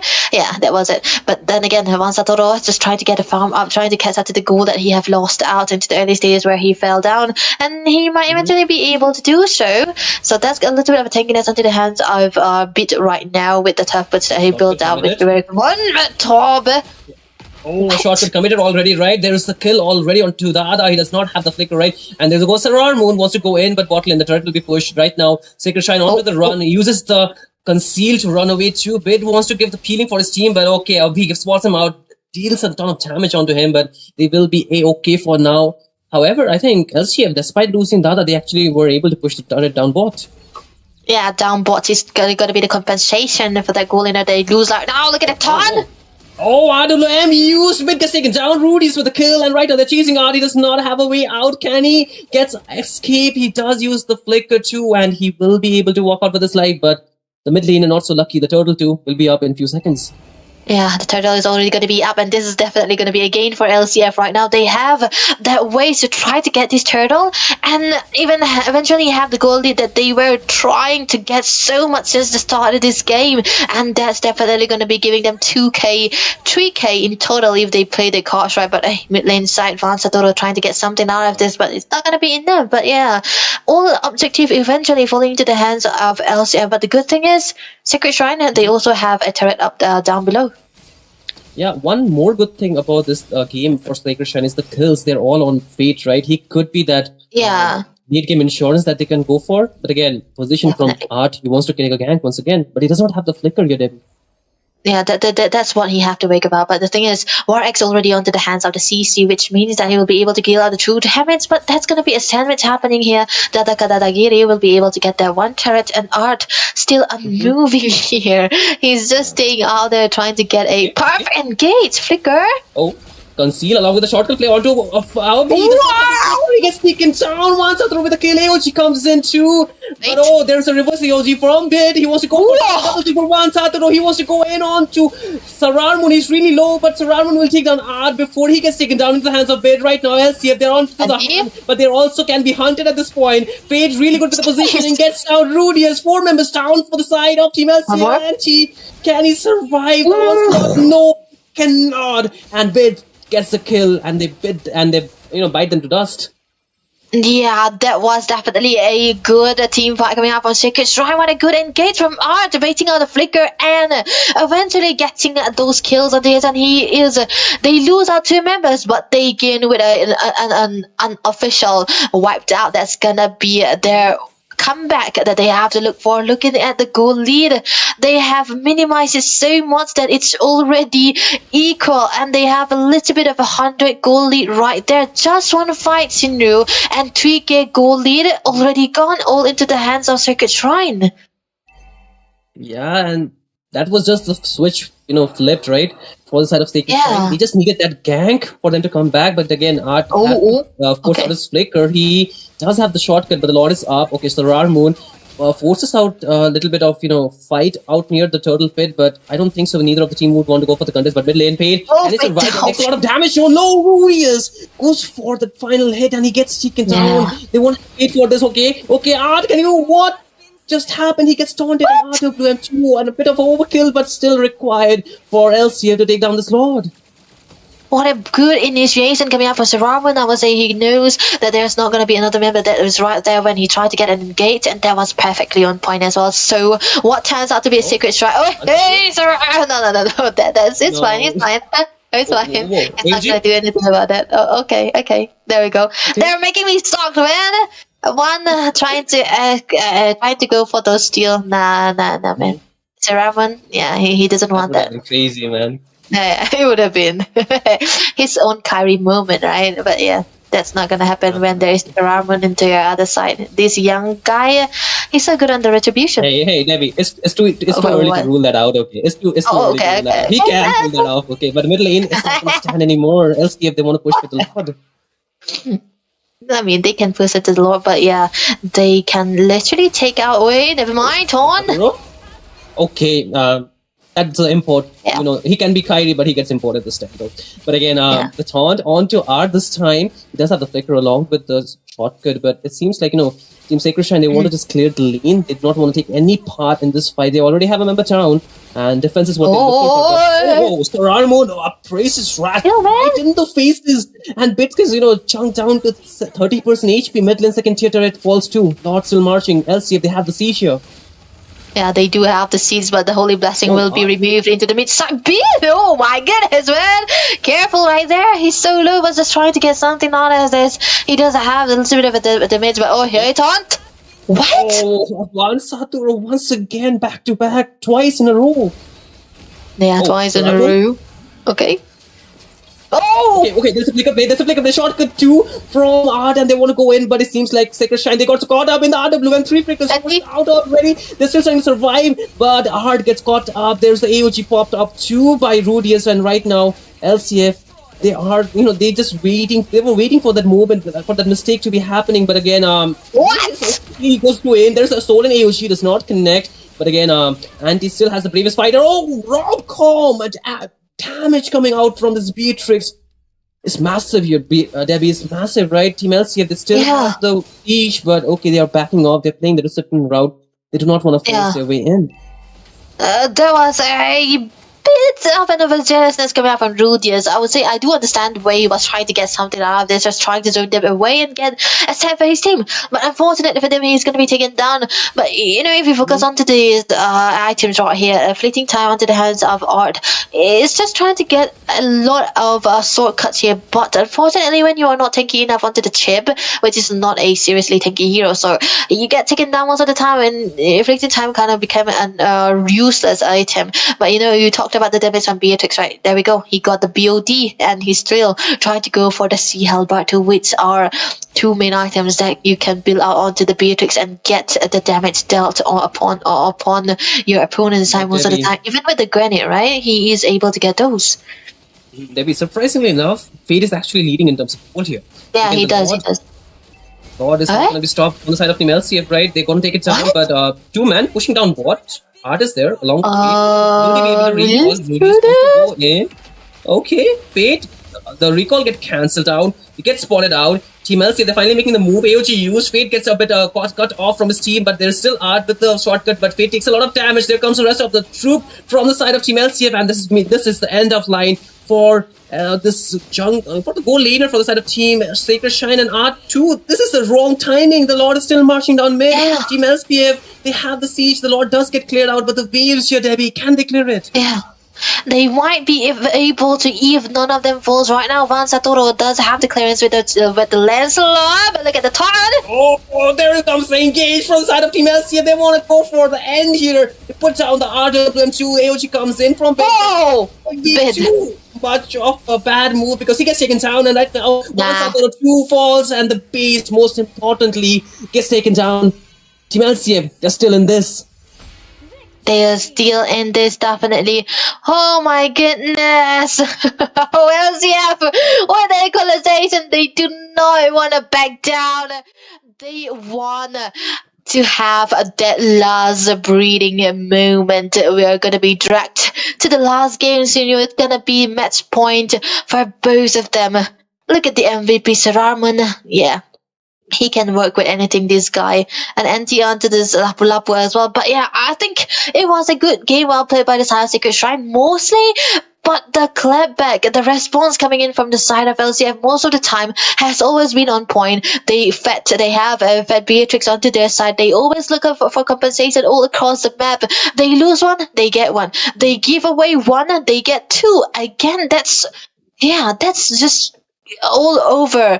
I mean, a good play, and this is how you lessen out the goal gap between you two, and this is amazing that they were able to play to the very end. Sacred Shrine, I think it isn't anything wrong with it. It's just that LCF, they respond so much better to the plays made by Sacred Shrine.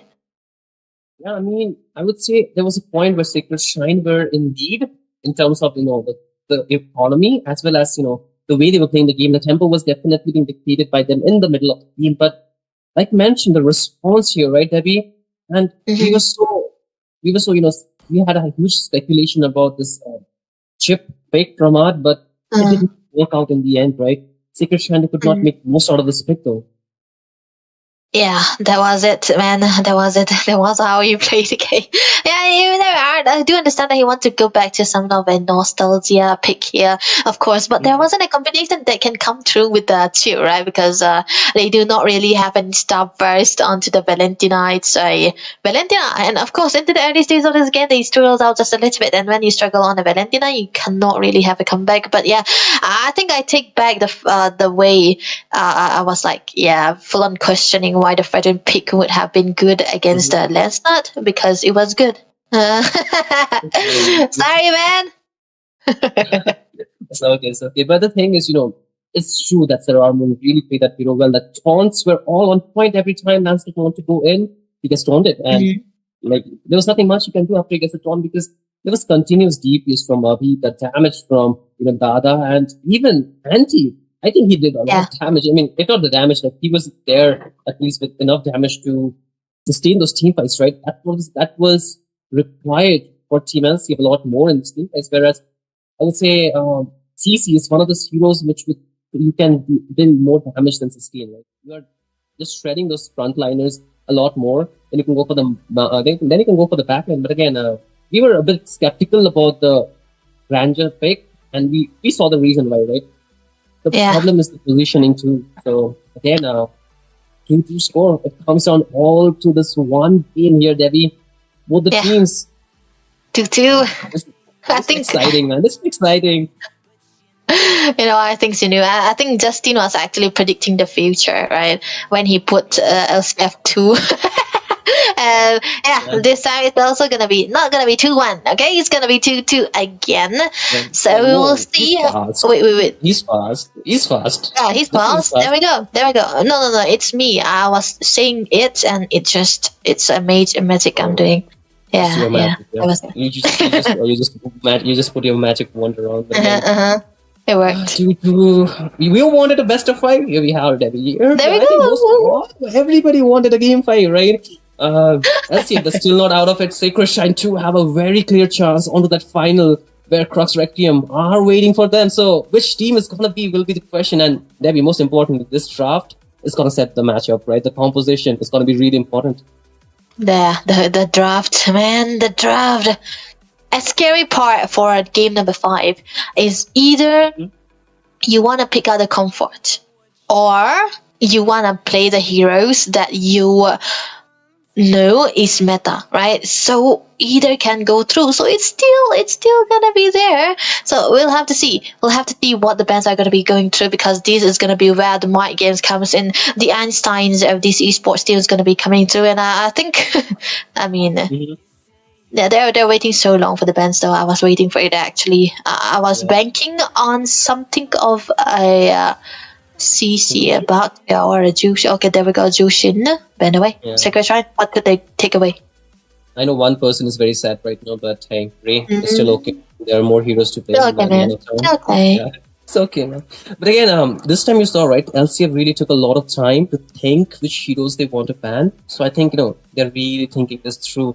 They do not want to, risk it for this game, because, like you mentioned, the comfort pick, the meta pick can go, but I don't think so. They want to just take too much of a risk with the drop. So they just want to ban whatever, can be a potential danger to their composition for sure. Why could be good? I mean, the Hayabusa is always banned away by Secret Shrine. I think they always take away this hero no matter where they are placed upon. So LCF, what can they remove here? The choices. The thing is, Kalea, right? Kalea.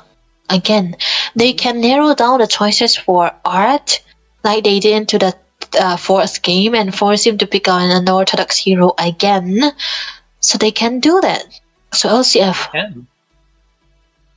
Yeah, I mean, LCF, they can still ban out those Baxias too, right?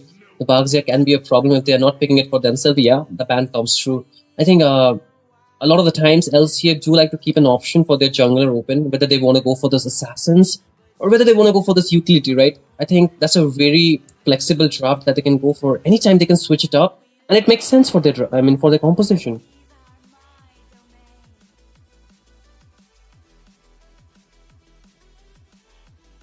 But again, we need to take. There comes the Kadita ban, so that was a really required ban here, right, Debbie? Kadita, of course, Kadita always have to be removed by Secret Shrine. He on the Kadita, man, yeah, you don't really want to face that hero, so LCF, so flexible. He's so flexible in surviving those guys. Yeah, too flexible, I was saying. Yeah. I'm not sure, but Baxia banned away by LCF when they have the first pick. I don't think they want to play the Baxia either. But also the Lancelot too. My goodness, I think we might eventually see a very different hero into the hands of Sararmun again, because this guy, he was the one who actually played the Lucas when it was completely ignored, and he actually won onto that hero too. So I will never know with these people. But Secret Shrine, what can they remove here? CC could be one of the options, right? CC, okay, so. yeah. A lot of the teams do like to. Fovis too, right? Up here? Fovis, Fovis could be an option too, for sure. What else? What else here, Debbie? Think. Fredrin! Oh, wow. Respect for sure. 4 jungle band, bro. Exactly, 4 jungle pants. Okay, now Oh, I think Secret Shrine, they might want the Phobius for themselves. So Kalea, Kalea will be coming through for LCF. So Secret Shrine can't play the Phobius anymore against the Kalea. Yeah, you don't want to play the Phobius. So what are the Lapu very early, man. Yeah, Gato. Yeah. Okay, there we go. Oh, CC out there, yeah, CC. Yeah, there we go. CC also. I think Gatot is good against the Kalea, right? And CC is a no-brainer to pick out the meta here. But oh my goodness, what is this LCF? This is not a combination that we are familiar with, right? But okay, they can pick out the Phobius for themselves now that they know that Sacred Shrine will not be able to play the Phobius when they pick away the Kalea.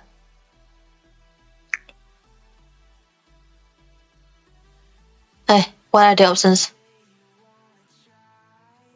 Yeah. I think the draft still so far is pretty 50-50. Debbie, like, I mean, the Phobius against the CC, right? It can counter the pick, but again, I don't think so. It's just a lane matchup out here, right? It's a lane matchup. I mean, the CC already went out the lane. The Phobius, I think the Phobius is just better against the CC than any other hero. Okay, Yi Chen Shan onto the hands of Ban Sadoro. Against the Phobius, though? Yeah, I thought it could have been a pretty much. No, it wasn't a fanny game. Anyway, I think this is much better. Yeah, this is much better. They have to secure their jungle here because they already removed a lot of possibility for the jungle to come through already for both of the sides. So Sacred Shrine, they have one option to ban. What could they remove here? Moskov? I don't know. Wait, what are the choices? They don't want to ban for the whole lane. They can ban a lot of heroes, but I think so.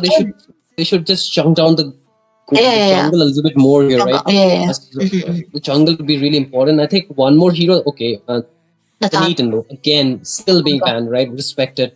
But I think one more hero that can be banned could be the Lucas, you know? It doesn't come through all the time, but it can be a very good frontline if you ask me. Or even the Akai, maybe? Akai. I mean, Akai can be used as a disengage tool also, but Akai against a Yi Chen Shen? Oh, wait, to ban, right? It's still... okay. Akai can be handled by Yi Chen Shen, I'm pretty sure. So, Explore is what they ban for... What? Okay, it's more of a jungle, right? It's more of a jungle ban. So, LCF can go ban the Herit too, right? Yeah, they can ban the Granger, they can ban the Bruno too, or even the Beatrix, or, if they do not ban the Airthrill, I think Sacred Shrine, they should just pick it off and just deny that hero to team LCF at this point. That would be really good draft from their side. Oh, wow, they ban away the Bruno instead. So, I think, LCF...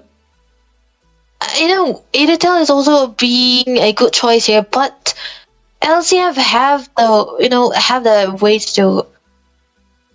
They have the ways to pick away that Beatrix, because the Beatrix Kalea combination, the Beatrix Eve combination, so it actually is set up for the Beatrix, I believe. So Secret Shrine, do they deny that or pick a completely different hero here? Granger is still up for us. They have to pick Debbie. Oh, that's a mid lane, right? Tell me that's a mid lane, please. Oh, wait. Yeah, it can be. So, oh my god, this is interesting. Oh my god. I mean, they have to pick a poison here, Debbie. Which one can they, the survive is gonna be the question. Okay, they go for the joy here, right? What? That open Claude? Okay, against the Kimi, that's good. Against the Kimi, that is a good pick. Trust me. It's good. It's a classic. We like a Beatrix though. Against not against, but in the combination. If you want to look at the combination, right? LCF do have ways to set up for the Beatrix. So this is gonna be a gimme into the gold lane, and then Lapu Lapu gold. No, it's gonna be Lapu Lapu gold. Mid. Yeah, it's actually gimme mid. Lapu gold. Yeah, two fighters. Yeah, you're right. Jeez. No Ruby. Yeah, no Ruby, man. No Ruby. The Ruby could have worked, right? The Ruby could have worked really well here because she can stop EC out here. I think the Ruby was a much better pick, but they wanted to go for some more engage. I think the Ruby was better pick, right? You're right about that, Debbie. But is it a CC gold lane? With the Vengeance. Yeah, Vengeance CC Kilra. gold lane? Kilra, right? So, Okay. ha. Oh my god, things just got exciting. What is this lineup, bro? What is this composition too, right? 5th game. This is the game where you're supposed to go for all in, but hey, we were thinking about crazy, but this is too crazy for even Sacred Shine. I mean, Zebo, what are you thinking here, eh? You need to talk. You need to come here and speak, eh? Why are you drafting? We'll never know. Because looking at this player looking so esports style with this combination with the with the heroes in the back, it looks so good, man. I just can't stop looking at it because when you have the scenes there, C2, it's just amazing. It just it makes the productions look better too. Yeah, NT on the 4 wins. This is gonna be the highlights again. He have a lot of he have a very good win rate into the 4 wins, so we will see how it can work out. And like we already said, it's gonna be the CC into the hands of Mr. Kilra. So gold lane CC is coming through, and maybe it can bring the Vengeance. It can also bring the Purify. We'll never know. But Mr. Art on his Kadot Gacha will be able to make the sets well. But there's no direct answer to the Joy right there for LC from LCM. So it comes down to how well the execution comes through from Secret Shrine. So they will be able to play this game. Absolutely. Execution is the name of this game, and we're going to witness it in the Land of Dawn in a few moments, ladies and gentlemen. Right now, you are watching Nerd 3.0, and this is the lower bracket finals right here, Debbie, right? So, both teams match point. We need to see which team will be heading towards that, I mean, it was, top dogs, right, Debbie? Top dogs finals, right? So, yeah. Crux. Top dogs finals. Crux is waiting for them, so we need to see here for sure. But again, ladies and gentlemen, the compositions have been set. You can comment down below. You can predict which team is taking it all for this match. But again, my name is Shinryu, and I'm joined by Debbie for this game. We will be casting this for this final game, which is absolutely final for sure. No more, extending here, Debbie, right? So no more extension, but yeah, in a few moments we'll be soon heading into the Land of Dawn. But yeah, get your seat belt. Fasten your seat belt if you're just if you don't have one, just go and get one. But again, here we are. Get your food and everything ready. I mean, I'm just taking a few moments before the main celebration starts here, right, Debbie?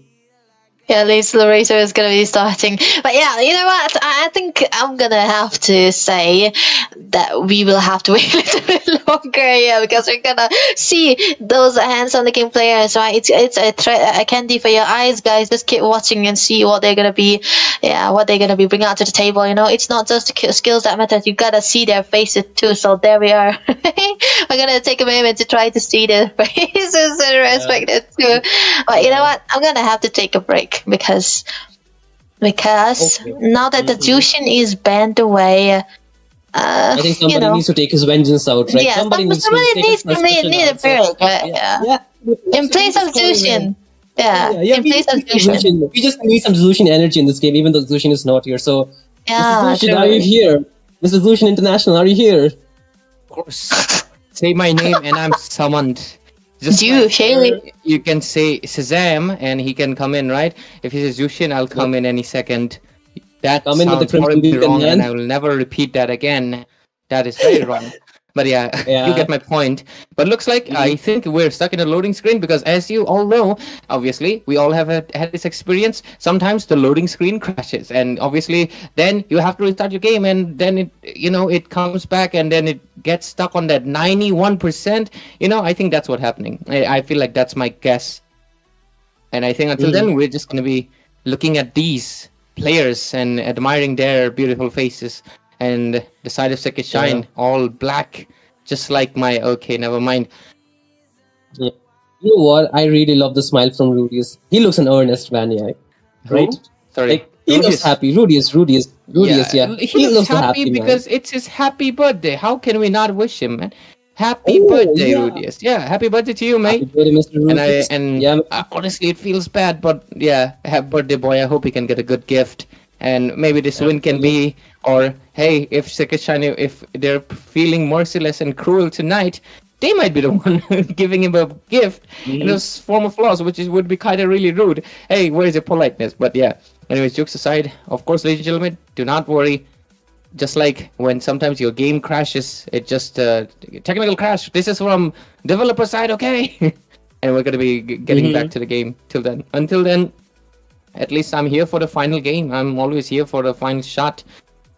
First shot, back shot. You're right on time, man.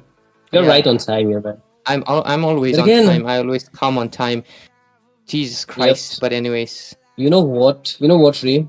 We had a really long series, right? 4 games already. The 5th game here. Now we are finally heading into it, right? Land of Dawn. Here we come for the 5th game, and for the teams. Oh, we go for another pause. Damn, man, this is sad, but a little bit. But okay, we want the best experience for these players right here. We do not want any inconvenience. We want them to play in the best environment possible, and this is the 5th game. We cannot, just ruin the fun here, right, Ray? Absolutely. Imagine. At least there's a Hindi dialogue. Okay, dear I, but durust hai. Better be a little bit late than be. You get the point, right? Anyways, this is the last game, so I guess we can wait out a little bit. After all, it will be midnight by the time we end, so it's all good, I guess. But with it, the 5th match, we'll be seeing some little bit of an action, of course. Not little, actually. What the hell am I saying, bro? We're gonna be seeing a bunch of action. But anyways, in the chat, guys, I'll have to see you guys being active. Come on. Raise up your voices and stuff, and obviously support your teams. Of course, why should it just be the manager? Of course, both of these team got beautiful managers, but of course, why should it be only be them, right? Come on, support your team. Absolutely. Shout their names out, and we. And you know what, Ray? Yeah, of course, man. Go ahead. I'm so proud. I'm so proud of our audience, right? They are, so sometimes they're so patient and they're so willing to, wait for these games, and it is for them that we are able to put this kind of tournaments out, right? So really, W for the audience or people watching in the chat, right? And finally, we are moving into the game here, Ray. Yeah, looks like we're gonna be moving into the game. And what happened? Some issue? No issues. I think no issues, right? It should be okay. Everything's fine. Yeah. I see the issue. Fate is on a CC. That's the issue. Right. Yep. Is it? Fate is on the CC. Yeah, but maybe that's the issue. Maybe that's the only thing I see out of place. No, I think it's a pre-plan, right? They're going for it can also be a pre-plan because that's a what do you say? That's a usually on the, of course.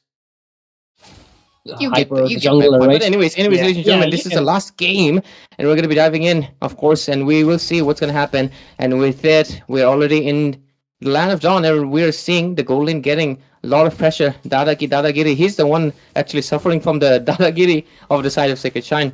What? Let's see. But I think this will be a bit slow gameplay in the early game, at least because the YSS does need a farm. Joy 2 needs at level 4 before he ganks, and most probably the mid lane, right? The mid lane control is going to be really important here. You can see already Abhi is kind of pulling a bit onto that Kimi, right? He's just 10%, 5% HP, right? It's too much of a pressure. But anyways, Ashtizi, I'll punch you, man. Bro said give me Zushin, nah, bro. But anyways, 2 for 2. This game is gonna be getting its first momentum, and it's gonna be the turtle. Let's see. Already Van Sator going so fast. Damn, bro, is not waiting. And the turtle swoop immediately into the hands of course, one of course that. Yeah. What Damn, this is going, from level gear 1 to gear 3 really quick here, right? They took down Turtle so fast, and even bot lane they got a kill despite using that CC. The early game Claude, not the best hero to go for. He does need those items. 1 Satoru, 2 needs those items, but I think Sacred Shrine, they're really playing it objective-wise out here.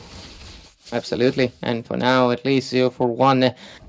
Only 1 kill, but 1 turtle, but we'll soon find out enough. I was seeing a lot of that, that R word in the chat. That's what I was thinking. Is this CC a wrong pick? But no, I don't think so. I think it's already done, guys. And with it, we'll see what's gonna happen into later phases. For now, of course, it's myself, Ray, and I'm cosplaying as Debbie. Yeah. But anyways, Debbie with the we're male gonna be- voice. Yeah, they're like, nah, she just got like a really, really bad case of like, that throat issue.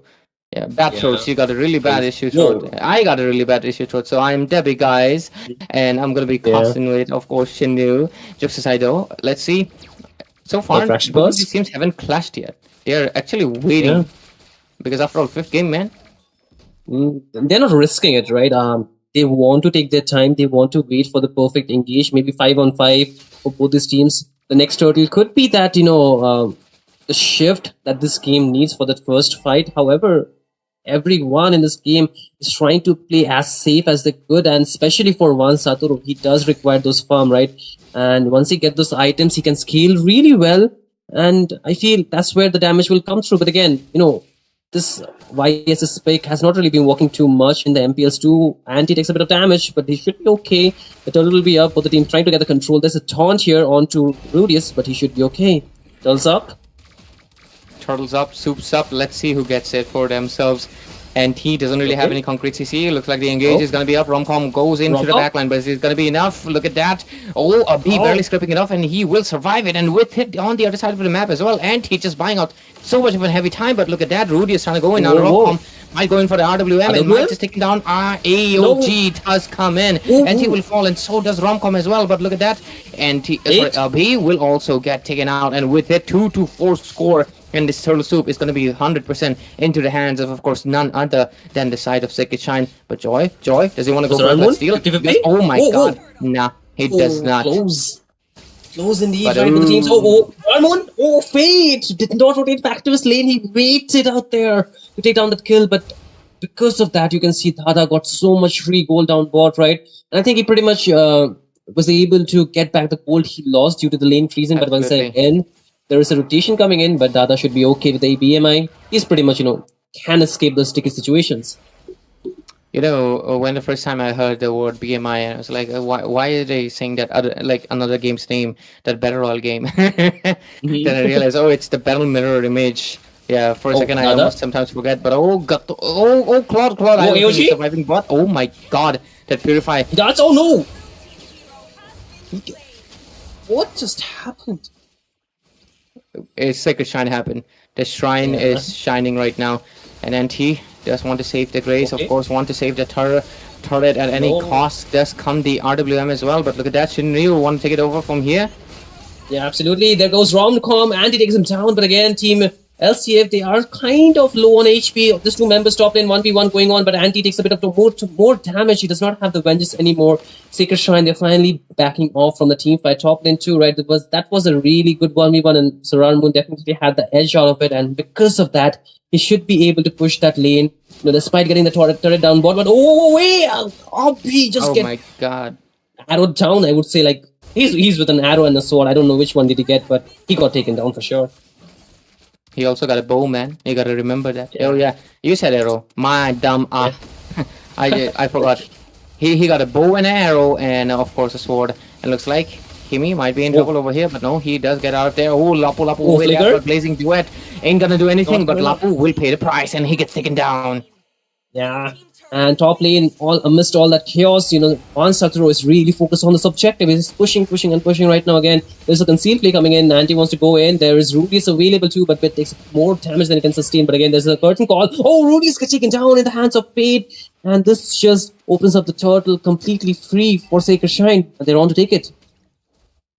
It's, I obviously missed out on a little bit of the draft analysis, right? But damn, Sararmon on the Joy. I really don't like Joy in this meta. I feel like she's one of the weaker junglers right now. And we are kind of seeing the result. And Yushin, his second strongest, Lancelot is the top still. Despite the nerfs, I definitely believe Lancelot's still at the top. So yeah, Yushin, I feel like against the Yushin again, this Joy is just not gonna work out, man. Not to mention even the Lapu is just really causing a lot of havoc overall. Not to mention this two-fighter composition is really working out wonders for the side of Sacred Shine. May be a pocket pick, something that they did not expect. But LCF, let's see if they can make a little bit of a pull-up. Let's see if Dadaki directly with a blazing duet might be able to change the game. But there is one knock-up that he has to watch out for. it's mostly the Kacha. But let's see, mid lane getting a little bit of pressure there. What will happen? The next few minutes will decide what happens moving forward. LCF will 100% have to play on the defense and just wait out as much as possible. But how much of waiting? Yeah, I mean, even in the past games, we did see, right? Sacred Shrine are really good in the early game. LCF, they kind of struggle in the early game, but from the mid to late game, they're really good with those decision making, right? I think the late game especially is where Team LCF can make a lot of game-changing plays for sure. But again, second tier, top lane, Fate wants to take it down. Art gets a bit of but I mean, he's just a good Kaja. He should be okay. But the farm here, Ray, the economy completely in the favor. Okay, but there goes the AOG onto Anti. He forces out that Vengeance, but again, the RWM is connecting too. But here goes Art with the zoning. But Anti, I think, is too deep out there and he gets taken down. There's the blazing to it and one Saturo. Guess I would say that's an assassination, man. Here, Dadagiri still on top. Absolutely, and with it, we'll soon find out enough. Look at that, the pressure coming in, 5-4-12 with it. But hey, let's see, 2-for-2 at this point. Lord is already there. Sacred Shrine have the game in their pockets right now, and a comeback is not looking feasible. Does this end for the journey of LCF? Do the champions for so many tournaments get knocked out before those grand finals? We will find out soon enough. Game number 5. But there's obviously a little bit of disadvantage. LCF are not at top of the game, of course. I do feel a little bit bad, but of course can't really. But Sacred Shrine on the other hand with that lineup as well. The 2-fighter composition just working out real wonders. Not to mention Yushin Shin, top of the jungler, completely second best one right after Lancelot. Not to mention the CC is also one of the best. I mean, it's CC and Lapu are literally the best EXP laners right now. Lapu can be, obviously Lapu is more of an early game. CC is basically like, today I've obviously heard someone say, but yeah, we can talk about it later. Lord's gonna be marching down from the top lane. Let's see what happens. Final push in coming in from the hands of Sacred Shrine and Shinryu. Is this gonna be the last one? We will soon find out. Absolutely. I think it's still too early to rule LCF out of this match, right? They still have a way for the comeback, and at this point, it does seem like Team Sacred Shrine, they want to go in for the siege, they want to go for the end here again. There's an engage down board, they want to clash. Dada is under the turret, he uses the BMI, Blaze into it too, but he will be able to back out. The damage too much onto Art, he's stuck there, he cannot use the AOG, but he gets taken down too. But Rom come in the midst of it all, into the RWM, but he's still able to take down one Satur actually with a kill onto Rudius, and that's just 1-for-1 traded out for right now. However, the Lord does get cleared out. Team LCF, they played it smart, they played it well. Good defense though, but for how long? That's the main thing, isn't it? Because okay, so Ramon over there might not wanna dodge out that thing, but I don't think so. But he cut it really close, but I don't think it was enough to, of course, take down this Admiral, because that's a cat. Yeah. How does a cat compare to an Admiral, right? I mean, Joy is a cat. So, of course, right now, LCF, not sure what they can really do, but it just feels a little bit. I just noticed LCF has a fish and a cat. That's a fun thing. You know what? This is melodramatic, right? This is a melodramatic, right? Because we have seen like LCF being back so many times, and every time they do something, and the hype just goes out of the, it just goes off the roof a lot of times. But again, this time too, trading behind in terms of goal, in terms of kills and objectives too, but it's never too behind for Team LCF, right? It's just maybe 1 or 2 fights in the late game where they get those key members off. And that's what they need to go for here. I think Bid should be the one being targeted here more than rest of the front tank liners and even one Saturo. But who's going to mark him? Can Joy do that here, Ray? Do you think Joy has the way to go in for the window? Like for him, will be there? No. I completely agree. Joy is just not a good. Joy is not a good pick in my opinion at all, and that's the whole reason I actually thought LCF is just really disadvantageous, because they need Sararamon. They need Sararamon to be a lion. I mean, just literally put him on a sacred beast. Basically, Lucas. It's so much better than the Joy. What does a cat do against a lion, right? Absolutely. But anyways, 5-man rotations into the bottom lane. They most likely want to go for a pick off. But for now, what will happen? It's a moment of anticipation. And looks like the one to be striking first is going to be the Shrine. The whole building is coming in.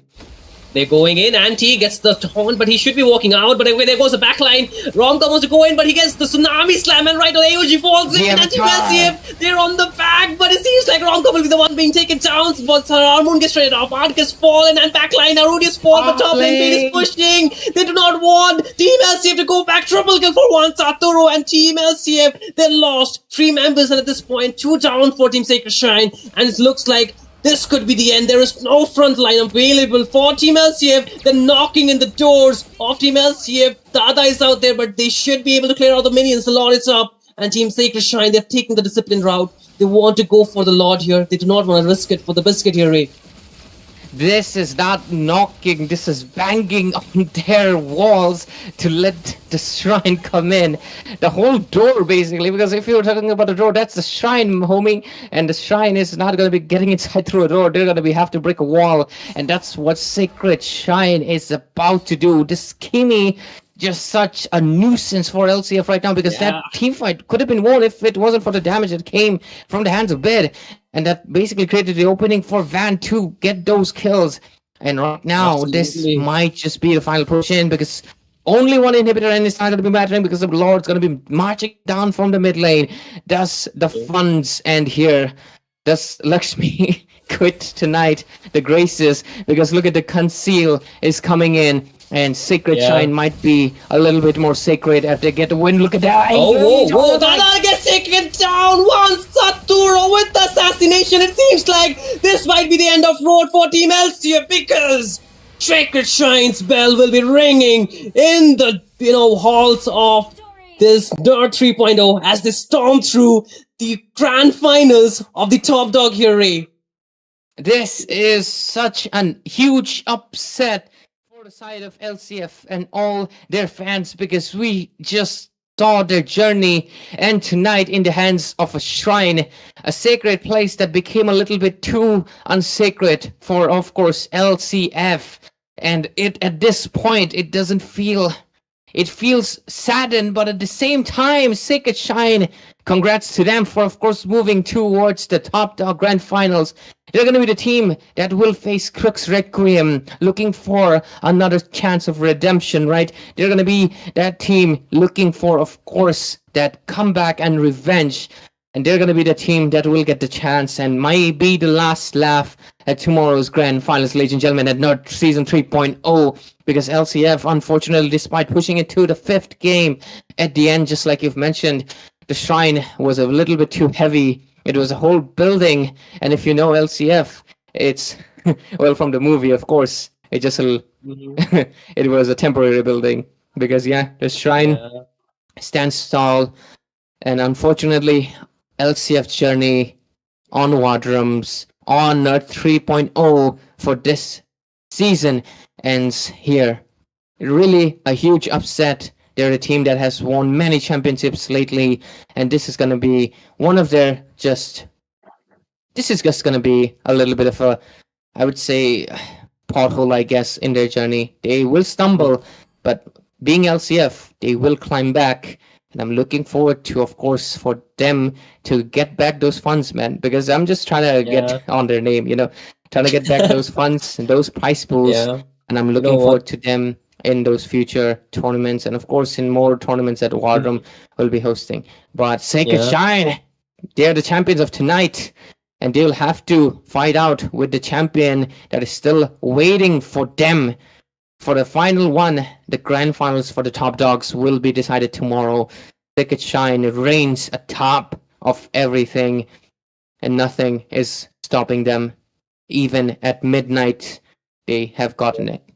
We haven't gotten there yet, Ray. We are still 10 minutes away. They actually ended before we hit the midnight, and what a gameplay. They completely disabled Dada. He was the one being targeted in the team fights, right? Most of the time he was not able to do much because he was the first to be engaged on, and like you mentioned, this will be a pothole in the journey of CLCF, because Sacred Shrine, like you also said, this time they were too heavy for Team LCF to push back, and that's why their bells are ringing, so loudly in this Nerd 3.0, of course. But again, What a match, man. I mean, we were almost convinced that, Game 5, LCF could easily win it out. Even with the draft, yeah, there were some problems, like you mentioned, this Joy not really working too well. But, I mean, knowing the LCF, they would have found some way. But this time, Sacred Shrine, they just stopped all the advances, right? They played it so well this game.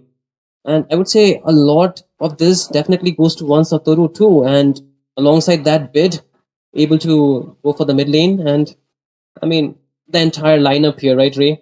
I think they played Absolutely. perfectly this game. Their lineup was. The Joy was a very weak point, I would definitely believe. I'll stand on that one.